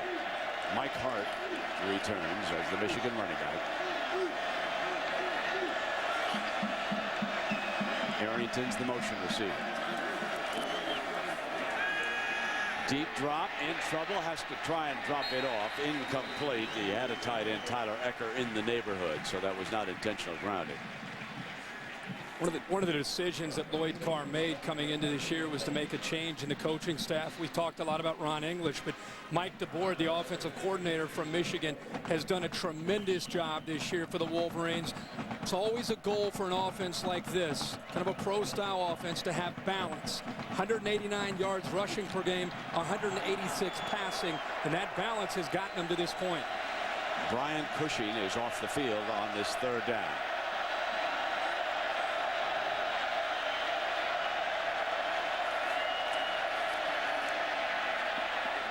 End zone. Knocked away. Arrington was the intended target, and Mosique McCurtis. McCurtis pretty fortunate that the ball was thrown low enough that there wasn't enough air underneath it, because Arrington had him beat, but it hits him in the back of the shoulder pad. And Mosique McCurtis, fortunate, never really looked back to that football, but as you said it hit him in the back of the head. Yeah, Nick Holt said that's usually your head. 4th down himself in there. I thought that was the best part of it. You know, I'd like to know what kind of a check they had to write him to do that. Here's a kickoff now, and it is fielded at the 4 by Gable, the freshman. Looking for daylight. Makes a fine return to the 33-yard line. Matt Leinart, one of the Heisman Trophy winners, rookie in the National Football League with the Arizona Cardinals, as we see the timeline for the Trojans. Not only Leinart, but Bush and Lindell White gone. So John David Booty and the running back committee opened it up, won their first 6 games, and then in Corvallis, Oregon State, Coach Riley got it done. Won his next 4 beat up on some pretty good teams and then lost in a shocker to UCLA. But this is their 31st Rose Bowl appearance. 21 wins. Here they are, first down and 10. Deadlock. John David Booty, their junior quarterback. He'll be back next year. So many of the stars on these two teams will be back next year. That's why many of the experts across the country fully believe that the winner of this game will wind up the preseason #1. Remember, a year ago, down at the Fiesta Bowl, it was Ohio State beating up on Notre Dame. They rode that to a #1 ranking. Now, what's important about that? You say, well, let me tell you something.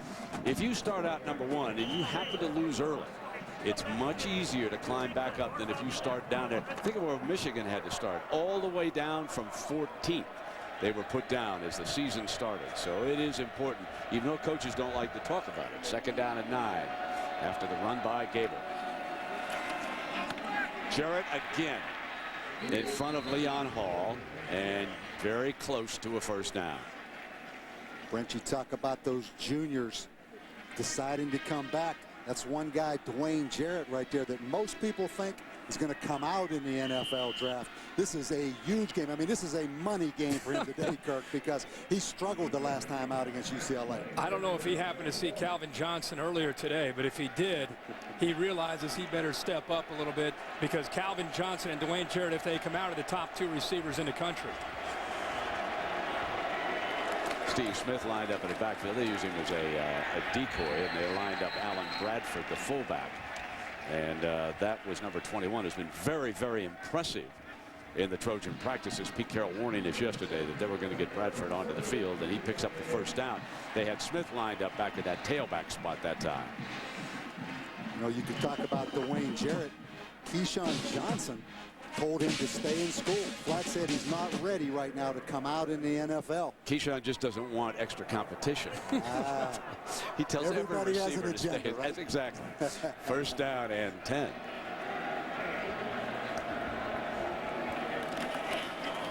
Play fake, Gable. Middle and hung on to. Beautiful catch by Chris McFoy.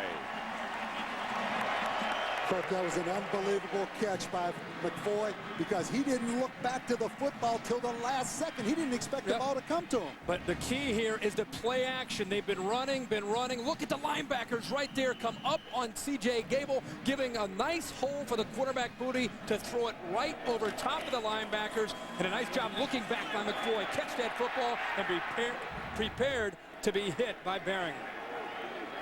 First down.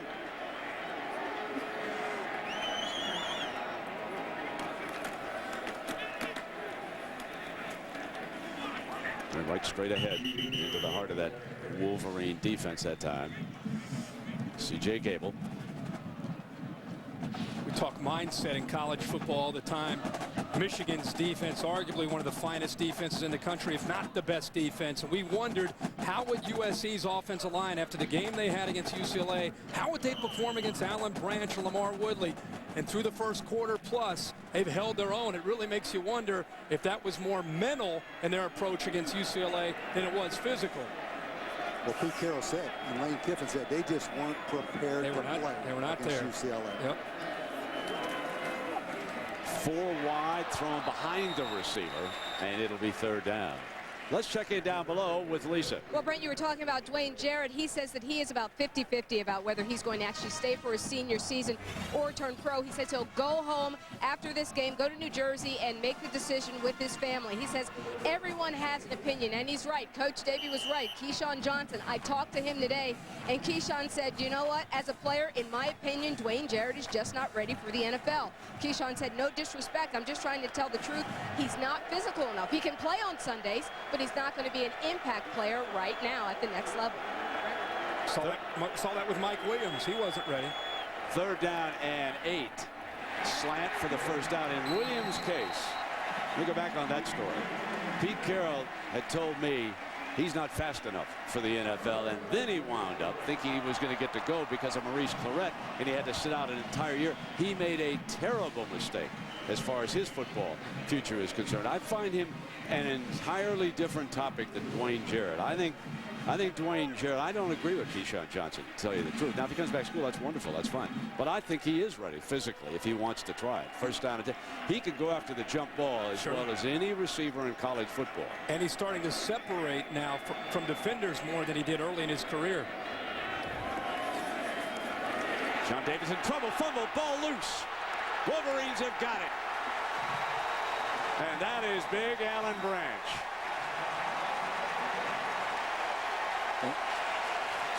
Sean Crable ripped it loose.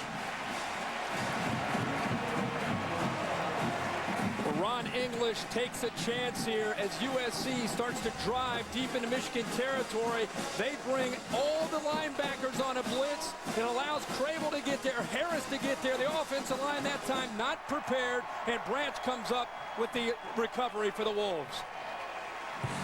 Our first turnover of the afternoon. And the Wolverines duck a bullet. Stadium in downtown Los Angeles, Dodger Stadium. We just had our first turnover of this game. Neither team has a penalty. And the running game unable to get it going in the Michigan side. And Ron English saying he wanted to get more aggressive. Here come the linebackers, Harris, and it's really Crable coming in and applying the pressure. And this offensive line this time, two of the tight ends going out. They did not recognize the blitz, and he dials up a maximum blitz with the linebackers on 1st and 10. And a huge difference in this football game is turnover margin. Michigan #2 in the country. USC all the way down #42 in the country as far as turnover margin. Clay Matthews is in the game, the sophomore. Second down. Henney's in trouble. Sacked again. Cushing back on the field. In there along with Keith Rivers. So Brian Cushing with his second big play of the afternoon. It's a 3-step drop. The quarterback wants to get rid of the ball quickly, and the only problem is when Rivers comes on the blitz, Maualuga gets right into the throwing lane of the quarterback, Chad Henne. Right there, he sees Maualuga, forces him to hold on to the football and giving the pressure time to get after the quarterback. Yeah, you're never going to ask Mike Hart to hold that block that long. That ball should have been out of there, Kirk. Need 15 on this third down.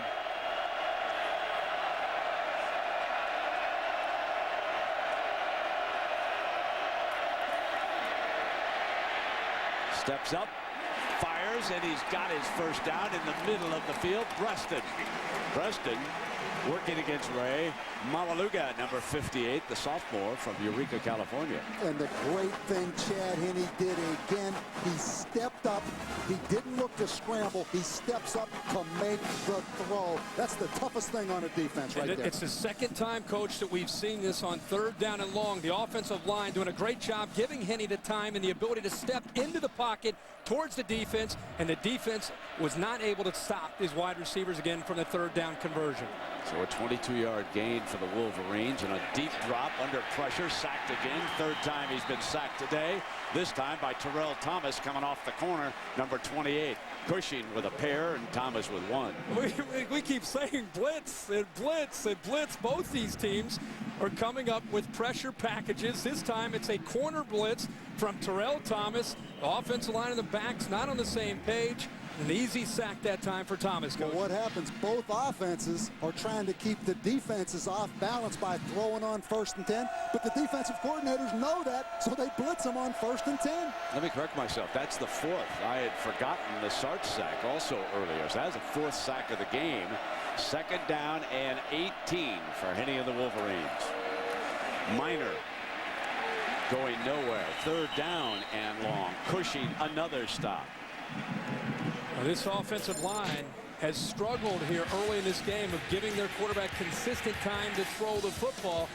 Brent just brought it up. 4 sacks already, and we're not even to the half. It reminds me so much of the Rose Bowl from a couple of years ago where USC sacked Michigan 9 times. John Navarre was dropping back, and every time he dropped back, he was on his back. Henne's had a couple of big 3rd down strikes. Needs another one here. Needs 15 yards. Needs to reach the Wolverine 48. Instead, the 5th sack of the game. This one by Ellis. The first by a defensive lineman. And Cedric Ellis, who was voted the defensive lineman of the year by the other players in the Pac-10, comes up with the next sack. Well, this time it's again a little bit of a stunt. They move Jackson to the outside, again creating havoc, creating confusion, making an offensive line go from being aggressive to be hesitant. When you get an offensive line hesitant, you can apply pressure on the quarterback every single time he drops back. Let's see how close they get to this punt. Desmond Reed awaits the return. They should have good field position, so they really don't put an all-out press on it. Desmond's got it at his 29-yard line for the Trojans. To the sideline where he is stopped. And that was David Harris, the middle linebacker, coming down on punt coverage that time. So we'll take a break. We're deadlocked at 3 with the BCS. We got to thank Bill for his many years of service. He is just a grand gentleman. First down and 10 for John David Booty and the Trojans. Coming with Gable on first down, trying to run the ball. And let's take a little moment here for our Aflac trivia question. Now, Kirk, you weren't around when we came up with this one, but who was the last Michigan Wolverine to have his jersey number retired? You might have a little problem remembering that, but we'll see. Yeah, I may have. Oh, I love you. Every time I come up here. Well, you leave me I can count on you it. leave me alone. I'm going to get you now. Second down.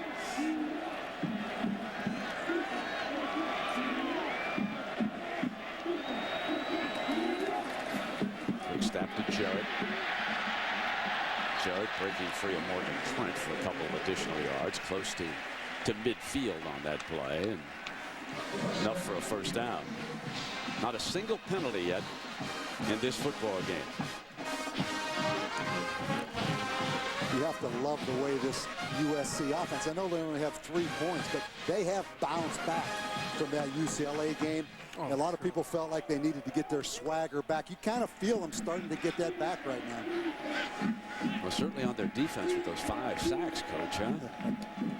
First down and 10, and here's the handoff to the freshman. Not much doing there into the heart of the defense. And you can see Burgess is there with Terrence Taylor. Terrence, big old defensive lineman, number 67. There's John David Booty. He'll be back to quarterback the Trojans next year. And Taylor will come off to the side now. Hand signals coming in from Sarkisian on the far side. He'll look at the wristband. There he is. Sarkisian and Lane Kiffin dialing up the plays. Second down, 9 yards to go. 2 wideouts. Washington. And here's the running back. That's Smith going through the formation. And here comes Washington. Ran up the back of his own man, because I'll tell you what, Branch is just blowing them up. You mentioned it, Kirk, during the commercial break, that that offensive line got hands full with number 80 now. Well, the young sophomore Shiloh Rochelle has the unfortunate assignment going head-to-head against number 80 Alan Branch, and it is early in this game has been a clinic where Branch is just pushing him time after time into the backfield of USC. And Brent, let's go back to what Lloyd Carr told us his advice was for Alan Branch. He said, I don't know if you're coming out, I don't know if you're coming back to Michigan, but you need to have a great game in this Rose Bowl. It's in your best interest. Third down and 9, and so far he has played a great game.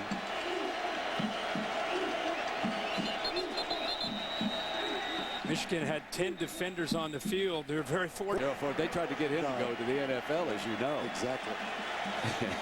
He turned him down and went to law school at Yale. And then was a longtime congressman from the state of Michigan and became president of the United States. The late Richard Nixon stepped away. What a nice man. The 204 used to come around ball game. He was such a nice man. John David Booty, far side incomplete. No receiver down there.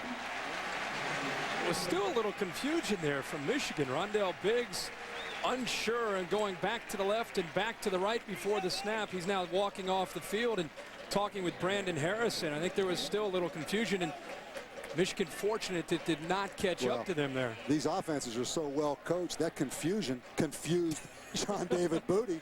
So it was probably a pretty good defensive call. Yeah. Go out there and look lost. One thing that's been good so far has been the tackling by both these teams. Woydneck does not get off a good punt. And it's going to be down at the 26-yard line.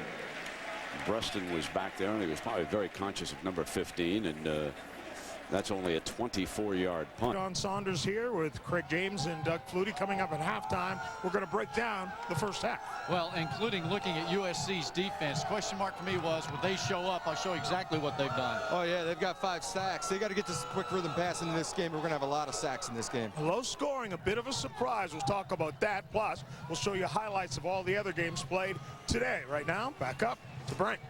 Doug and Craig, go get my man some hot tea, a little honey in it. Take care of it. I'll tell you what, John, he's playing a little hurt today, isn't he? Huh? Yeah. He's a gamer now, that John Saunders. We'll hear from the fellows at halftime. 2:13 to go here in the first half. First down and 10.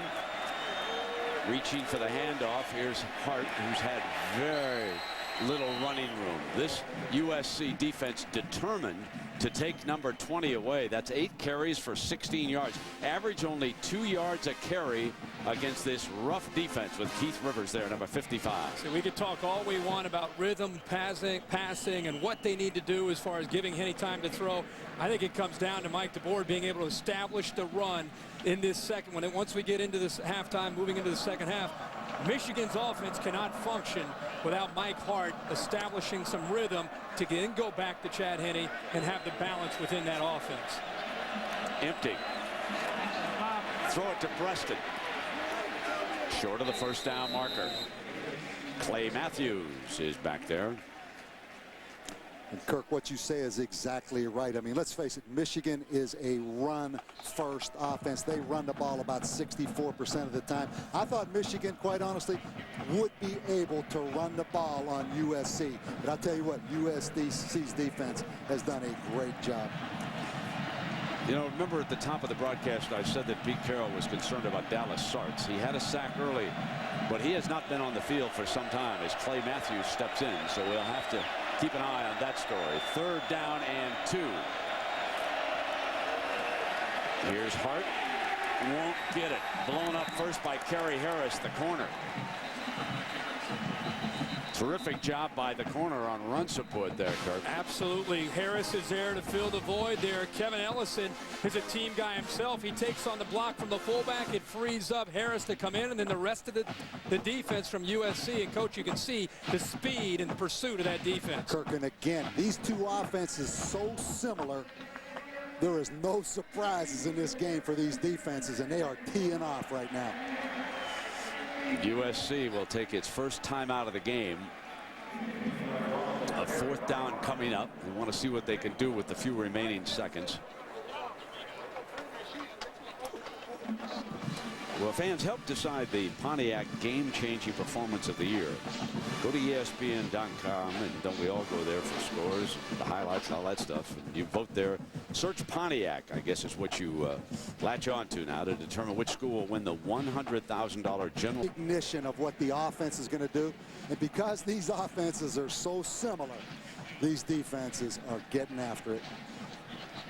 Imagine having a long layoff and then playing the best defenses that you've seen all year. Well, and Brent made the point. The tackling in this game has been outstanding, and that was the big concern coming in, particularly for Michigan, who didn't tackle well against Ohio State.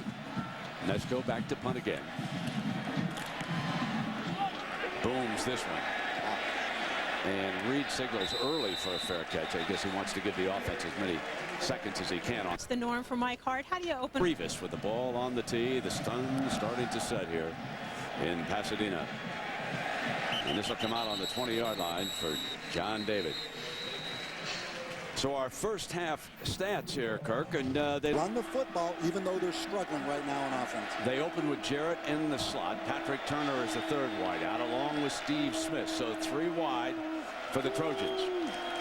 And they will put it up on 1st down. Smith coming through the formation. And he's run out of bounds on the 29-yard line. Willis Behringer, the safety. So the impact players for the Trojans, their big 3. There we gave you John David's numbers. CJ, he has been held down to only 17 rushing yards. But take a look at Dwayne Jarrett. 6 catches already for 58 yards. Now a 2nd down and short, but just as you suggested, Bob, they put it up on 1st down. Yeah, and remember, Michigan gave up 316 yards passing and 4 touchdowns to Ohio State. throw the football. Gable is the tailback, trying to get the first down, and Michigan defense very stout. Prescott Burgess, number 6, is in there.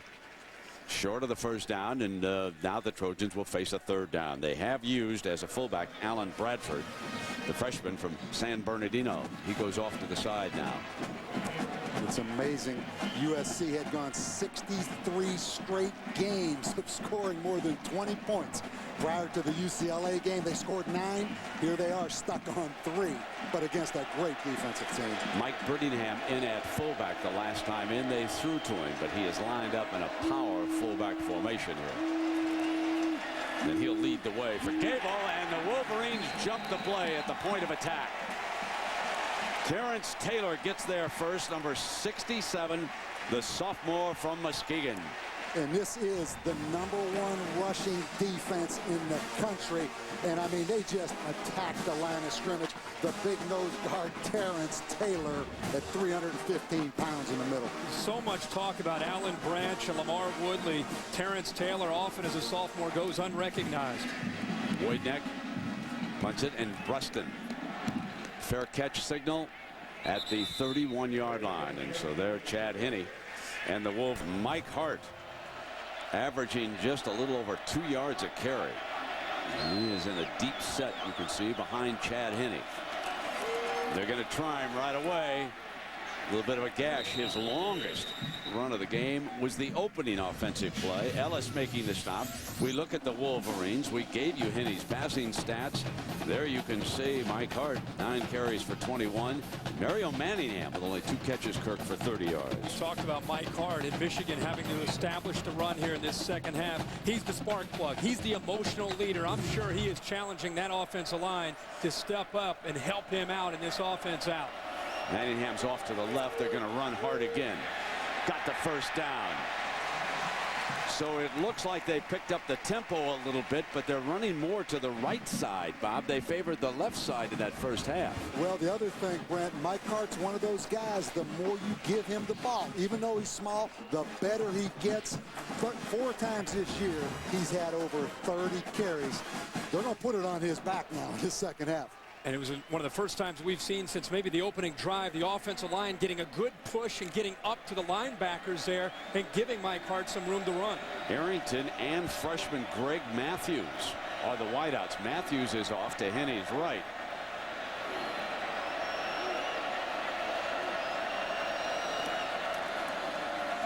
They're going to keep it on the ground. You know, you always talk about in the zone blocking scheme that the running back has to be patient. I also think the play caller has to be patient. There's times when we're going to take the zone away, but then all of a sudden, somebody's going to break down on gap control for the defense, Kirk, and there's your big run. So not only the running back, the play caller has to be patient as well. And one of the adjustments we've seen here from Michigan early from Mike DeBoard is trying to mix in 2 tight ends and going with Mike Hart back there by himself. Needing 8 yards. On a play fake, under pressure, wanted the screen, throws a pick. USC ball at the 39-yard line is Lawrence Jackson. The defensive end blows up the screen attempt. And Pete Carroll comes with the blitz. Both outside linebackers, Keith Rivers and Dallas Sartz from the outside. You see Chad Henne on the little play action. Here comes Sartz, and he panics and throws the football to number 96, Lawrence Jackson. Kirk, but again, the pressure with the double outside linebacker blitz. Pretty good feel there that time by Jackson as a defensive lineman to read the quarterback's eyes and realize he had his head on a swivel looking for a back, and the ball just happened to hit him right in the chest. It is possible that it was emphasized to Henne during halftime that he had to get rid of the ball. He rushed that one a little bit. First down and 10 now for John David Booty off a play fake. Completes it to Smith. Picks up about 6 yards on that. Morgan Trent, the defender for the Wolverines. And the last time, Bob, that the Trojans stocked the end zone, they turned it over on a fumble. Exactly. And Brent, you go back to that previous turnover by Michigan. Michigan leads the country in the fewest number of turnovers with only 10 in 12 games. So a great opportunity right here for USC. Chris Graham comes onto the field defensively. Alan Bradford is out for the Trojans. Play fake. Booty rolls hard to the right, throws in underneath, and picks up the first down with Bradford catching his first pass of the game. So the young man we heard about today from Pete Carroll, he said he liked how he's practiced. He's a redshirt freshman from San Bernardino. And they are coming out doing exactly what, Coach, you and I talked about at halftime, and you said here at the start of this second half is you leave the running game with the exception of from time to time sprinkling it in to let Michigan know you have that ability to do it. You put the ball into the hands of your quarterback and you mix the play calling up. Try to move the launch point around, which they've done a very good job of moving Booty around here to start this second half. Straight back. Throws to the big man. First and goal. Dwayne Jarrett at the 2-yard line. John David Booty delivers a strike. 25 yards. And what is really tough about that, John David Booty rolled away, and a great little head and shoulder fake by Dwayne Jarrett to get inside Morgan Trent. Dwayne Jarrett sets this up perfectly, and the timing, Booty anticipates that and throws the ball while Jarrett is actually in his cut. Play stopped on the field. As you know, every play upstairs is reviewed. The previous play is under review. So they'll take a look at it. Make sure that Jarrett had possession. It's certainly from the naked eye, although we certainly didn't have a look at the front of the reception. So let's take another look at it.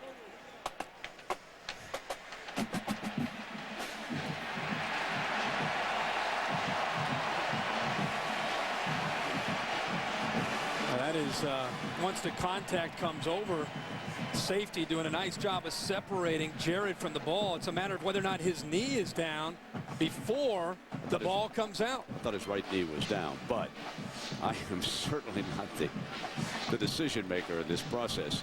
There was no question the ball was loose, but then the whistle blows down there too. So let's not forget that. Exactly, because the whistle blew. Nobody recovered the football. I think he'll be down right there. I think they're going to rule that knee was down, and then the football came out. You know, we'll see. It was the ball was loose in there. I mean, there's no question. And Jack Childress, the ACC referee, has got it, and looks like Lloyd didn't like the news. After further review, the play stands as called on the field. First down. So it'll be a first and goal from the 2-yard line. Coach Carroll talking to Dwayne Jarrett to go back on a story we covered in the first half. This well could be Dwayne Jarrett's last game. There's a pretty good wide receiver down at Georgia Tech by the name of Johnson, who had a huge game. And on many lists, he would figure to be #1. So a lot of these youngsters have to weigh, if we stay another year, might be next year. Anyway, here comes John David Booty, wide open, touchdown, nothing doing. As Chris McFoy rolls wide open for the touchdown.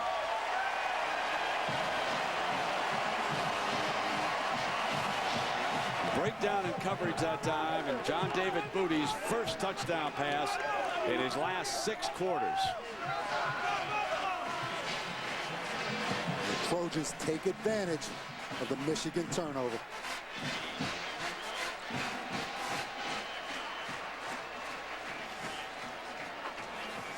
Danello.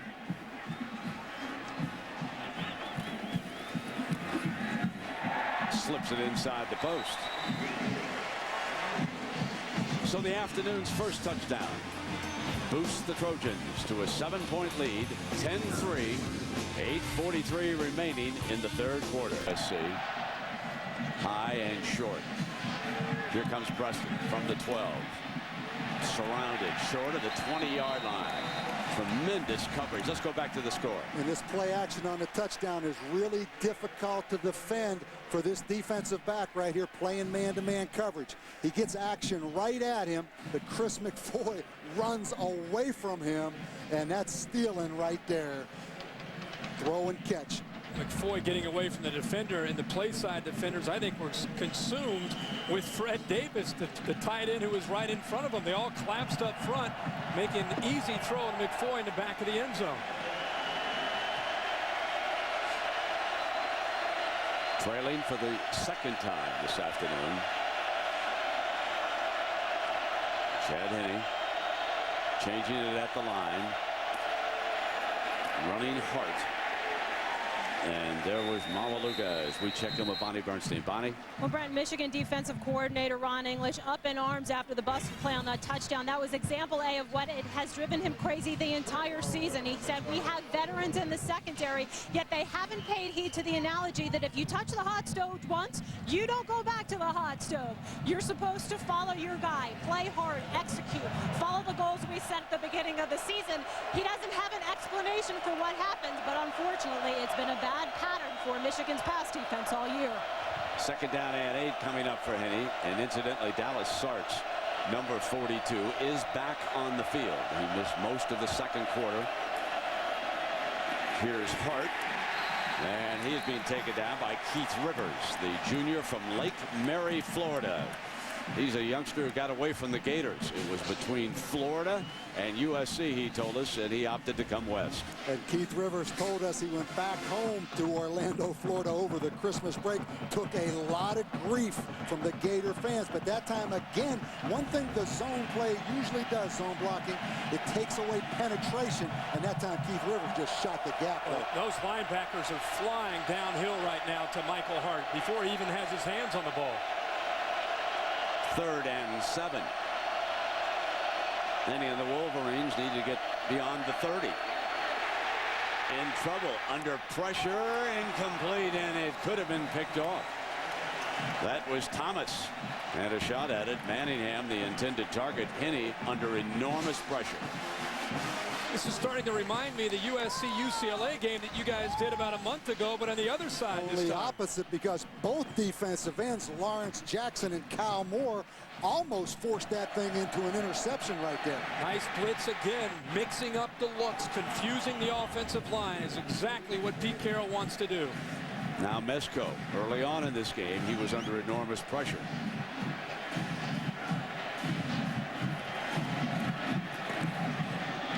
Here's Reed from the 40. Penalty. Illegal block was thrown. That is the first penalty of this Rose Bowl game. And it came with 6:26 remaining in the third quarter. Brent, I think they're going to get Mike Brittingham. It's our guy. The fullback who made an impact catching the football on an illegal block in the back right there. During the return, number 30, block in the back by the offensive team. That's a 10-yard penalty. First down. You mentioned the first penalty of the game, a pretty obvious one right there with the block in the back. So the Trojans will come up. After the penalty, they'll have the ball on their own. Where does the time go? Well, first down and 10 now for the Trojans. They lead it by a touchdown, and they have done it. Jarrett juggles that one incomplete. They have done it the way Bob Davie suggested that they do it. They've gone airborne in the second half. They have thrown on 1st and 10 every single time here on the second half, and relying now on John David Booty and his group of wide receivers. That was the advantage coming into the game. If Booty would have time to throw with his offensive line, they felt that they could attack the Michigan secondary, and that's what they're doing here in this second half. Looks like we've got a timeout called by the Trojans, and John David will go over to Pete Carroll's sideline to talk about it. Now here is the interception which led to the television, or to the touchdown. Yeah, this is exactly how Chad Henne did not want to start the second half. Maybe forcing it there, getting rid of the ball a little bit early, and then setting up this easy throw for John David Booty after he threw the SC offense, threw him right down the field with his arm. But again, it's all generated from the pressure That interception was a direct byproduct. Until that point, after that defensive interception and leading to the touchdown, players no longer just standing on the sideline. They are waving their arms, jumping up and down on every play. Tight end coach Brennan Carroll even jumped up on the bench, turned to the crowd, waved his arms and said, "Wake up, too quiet in here." Brent? Well, the Wolverines, who have lost 3 straight bowl games under Lloyd Carr, are down 10-3 right now with the defense on the field.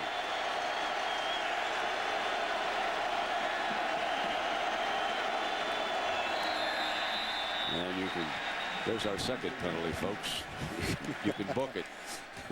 That's a pretty good penalty, getting that 315 pounds moving in one direction. Right? I'd say. Offside, number 67, back contact, 5-yard penalty, still second down. Michigan is without a sack. We've talked a lot about the USC 5 sacks in the first half for 33 yards and losses. This very good Wolverine defense is without a sack of John David Booty. They have moved the pocket with John David a little bit, but he has played very well. His release has been quick. His running backs have blocked well to protect. Second down and 5 for the Trojans. There's a play fake. There's Booty rolling again. Throwing in underneath. Picking up Davis for another first down. And there is no question, Bob, but that John David Booty is more agile today than he was earlier coming down the stretch against UCLA at Notre Dame. There is no question, and that's the adjustment USC has made. Again, if you don't blitz against this play-action pass, those kind of crossing routes, you see Fred Davis right there, they're virtually unstoppable against zone coverage with no pressure. I think a lot of people wondered how USC would be able to slow down Michigan's pass rush after the UCLA game. And as we've talked about, it's the snap count, it's chipping on the defensive ends, it's moving Booty around. It's a bunch of different things that have added up to a lot. Under pressure, hit on the release, incomplete. Booty standing tall in the pocket. That'll be noted by the coaches. They and teammates appreciate and admire toughness. When you know the heat's coming and you stand here like this, you're going to take a licking. Again, Sean Crable, the outside linebacker at the top of Fred Davis. They kept the tight end, as Kirk mentioned. He just couldn't block Sean Crable. And fortunate Booty wasn't injured right there because he was in a vulnerable position. So I think Ron English is going to start to turn up the heat himself by bringing those linebackers more and more. They've had a lot of success when they have brought number 2. The short drop, Smith on the snap, runs those precise routes, breaks free. 35-30, brought down from behind at the 21-yard line. Leon Hall, the senior, hauls him down. And it really reminds me right now of the Ohio State game. The quick pass and then the missed tackles by the Michigan secondary. This is exactly what got him in trouble against Ohio State. The goal of the game for Steve Sarkisian and Lane Kiffin was to isolate the safeties and the corners, put them in space, utilize the speed of Steve Smith and Dwayne Jarrett, and force those Michigan defensive backs to have to tackle. First down and 10. Now it's Booty's turn to change it up. Washington's his running back. On the slant, touchdown USC, Jarrett. Here's a memo to Keyshawn. That'll work in the NFL, too. And how about the check by John David Booty? Michigan went straight man-to-man, and he just went to the slant route. And Dwayne Jarrett with the big body just out-muscled Morgan Trent to the outside. And a great throw to the inside away from the defender, and that's a mismatch. Dwayne Jarrett against Morgan Trent. You will take that as a quarterback every single time, and all of a sudden, guys, John David Booty is in rhythm, getting back and getting rid of the ball on time. Danello misses this one off to the right. 16-3 on the missed extra point. So here is Jarrett breaking free. 8 catches, 105 yards, and now a touchdown. Pete Carroll and the Trojans are dominating suddenly. He was in his comfort zone right now. 10 passes and only 2 runs. So here comes Preston. Wolverines need something good to happen right here. He vaults to the 21-yard line. And Brent, let's take a look at what John David Booty saw at the line of scrimmage. It's a pretty easy read. He sees Morgan Trent, one DB right here. The next DB is clear over here, so that means he has all this area to work with no defensive back. And once he recognizes that and makes the check, it's just a matter of the best receiver in the country, or one of the best receivers in the country, getting physical and just being just a lot stronger than Morgan Trent. He got great position to the inside. Wait a second. That should have been a penalty right there with that little fadeaway jump shot. It's like the New York Giants thing, right? It's getting old already. It started about 3 weeks ago. Chad Henne reaches now to Mike Hart. Back on the left side to the 25-yard line, and Lawrence Jackson, who made that big interception just prior to their first touchdown. Here's Ron English now, trying to keep the troops fired up, trying to keep their heads in the game. We saw this Michigan team in Columbus down 28-14. We saw a lot of enthusiasm when they came back into the game. He's talking about his jump shots there on the sideline. We saw a lot of enthusiasm in Columbus when they fought back. Right now, we're not seeing any enthusiasm. They need a play to spark them. 2nd and 6. Henne sees the blitzer coming. Steps away from the pressure, drops it in underneath. And Manningham to the 41-yard line, and a 1st and 10 before Thomas turns him upside down. One of the few times USC doesn't bring pressure, and you actually see the quarterback, Chad Henne, coach, with some time to throw the football. Exactly, and what bought him even more time, he stepped up again, and you see Mario Manningham on the crossing route right there. Boy, good lick right there by Terrell Thomas, who came into this game with really a separated shoulder. He did that in the face of a safety blitz from Kevin Ellison. He saw Ellison coming all the way, and Ellison was picked up by Reuben Riley, who did a great job of picking up the blitzer. 1st down and 10 now for the Wolverines. There's that quick strike over to the side.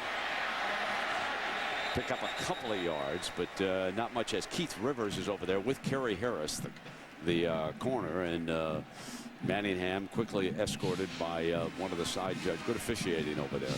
And I go back to this, the experience of Chad Henne. 37th start. Could come out as a junior, announced already he's coming back to Michigan. A lot of players would panic. I don't think Chad Henne's going to panic. And because of that, Michigan still has a legitimate shot to get back and win this football game. If the offensive line will help him, he has a shot. Preston and Manningham are out of the game right now. That means they're going to run it, right? No, Arrington's down there. Fumble on the sack. Jumping in over the top. SC recovered it.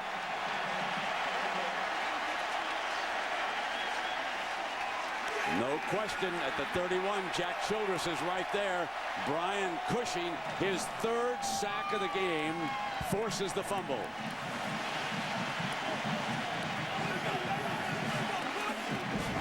Brian Cushing, let's try to find him. He comes on an inside twist stunt right there. He looped inside from his defensive end position. He ends up beating Adam Krause, number 57.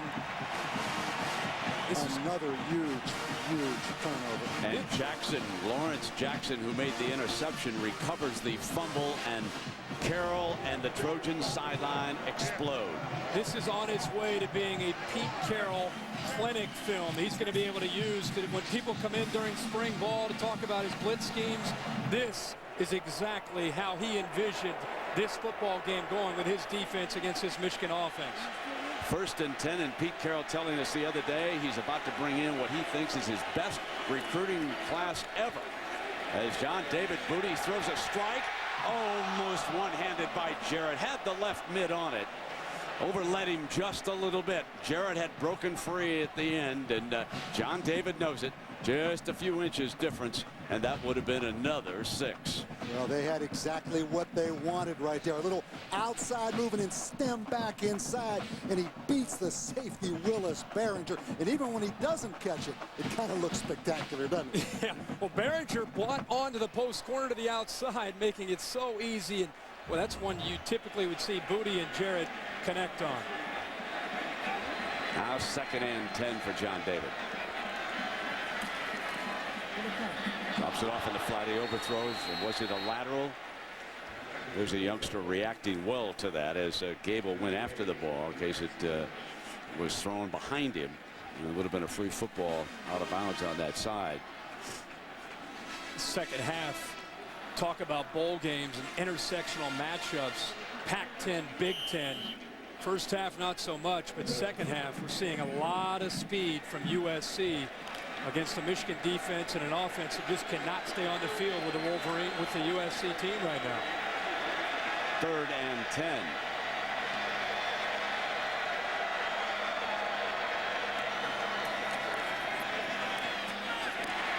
Complete short of the first down marker. Comes to Fred Davis, his junior tight end from Toledo, Ohio.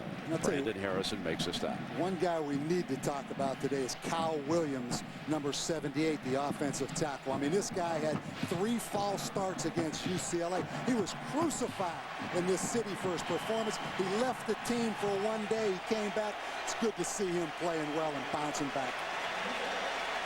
Going to go for it. 4th down, empty the backfield. They'll have 5 targets for John David. And it's straight man-to-man coverage across the board. And he keeps it himself. So John David Booty takes it right straight ahead for the first down. No, you were talking about the tackle, the right tackle, Kyle Williams over there. Let me see exactly where he got the spot. Did he not get it? Lamar Woodley gets credit for that stop. And you were talking about the tackle, Bob, and Kyle and both Sam Baker. They were both criticized for their performance against UCLA. They've held up very well. There's Kyle, number 78. Here comes this measurement, and I may have miscalled this.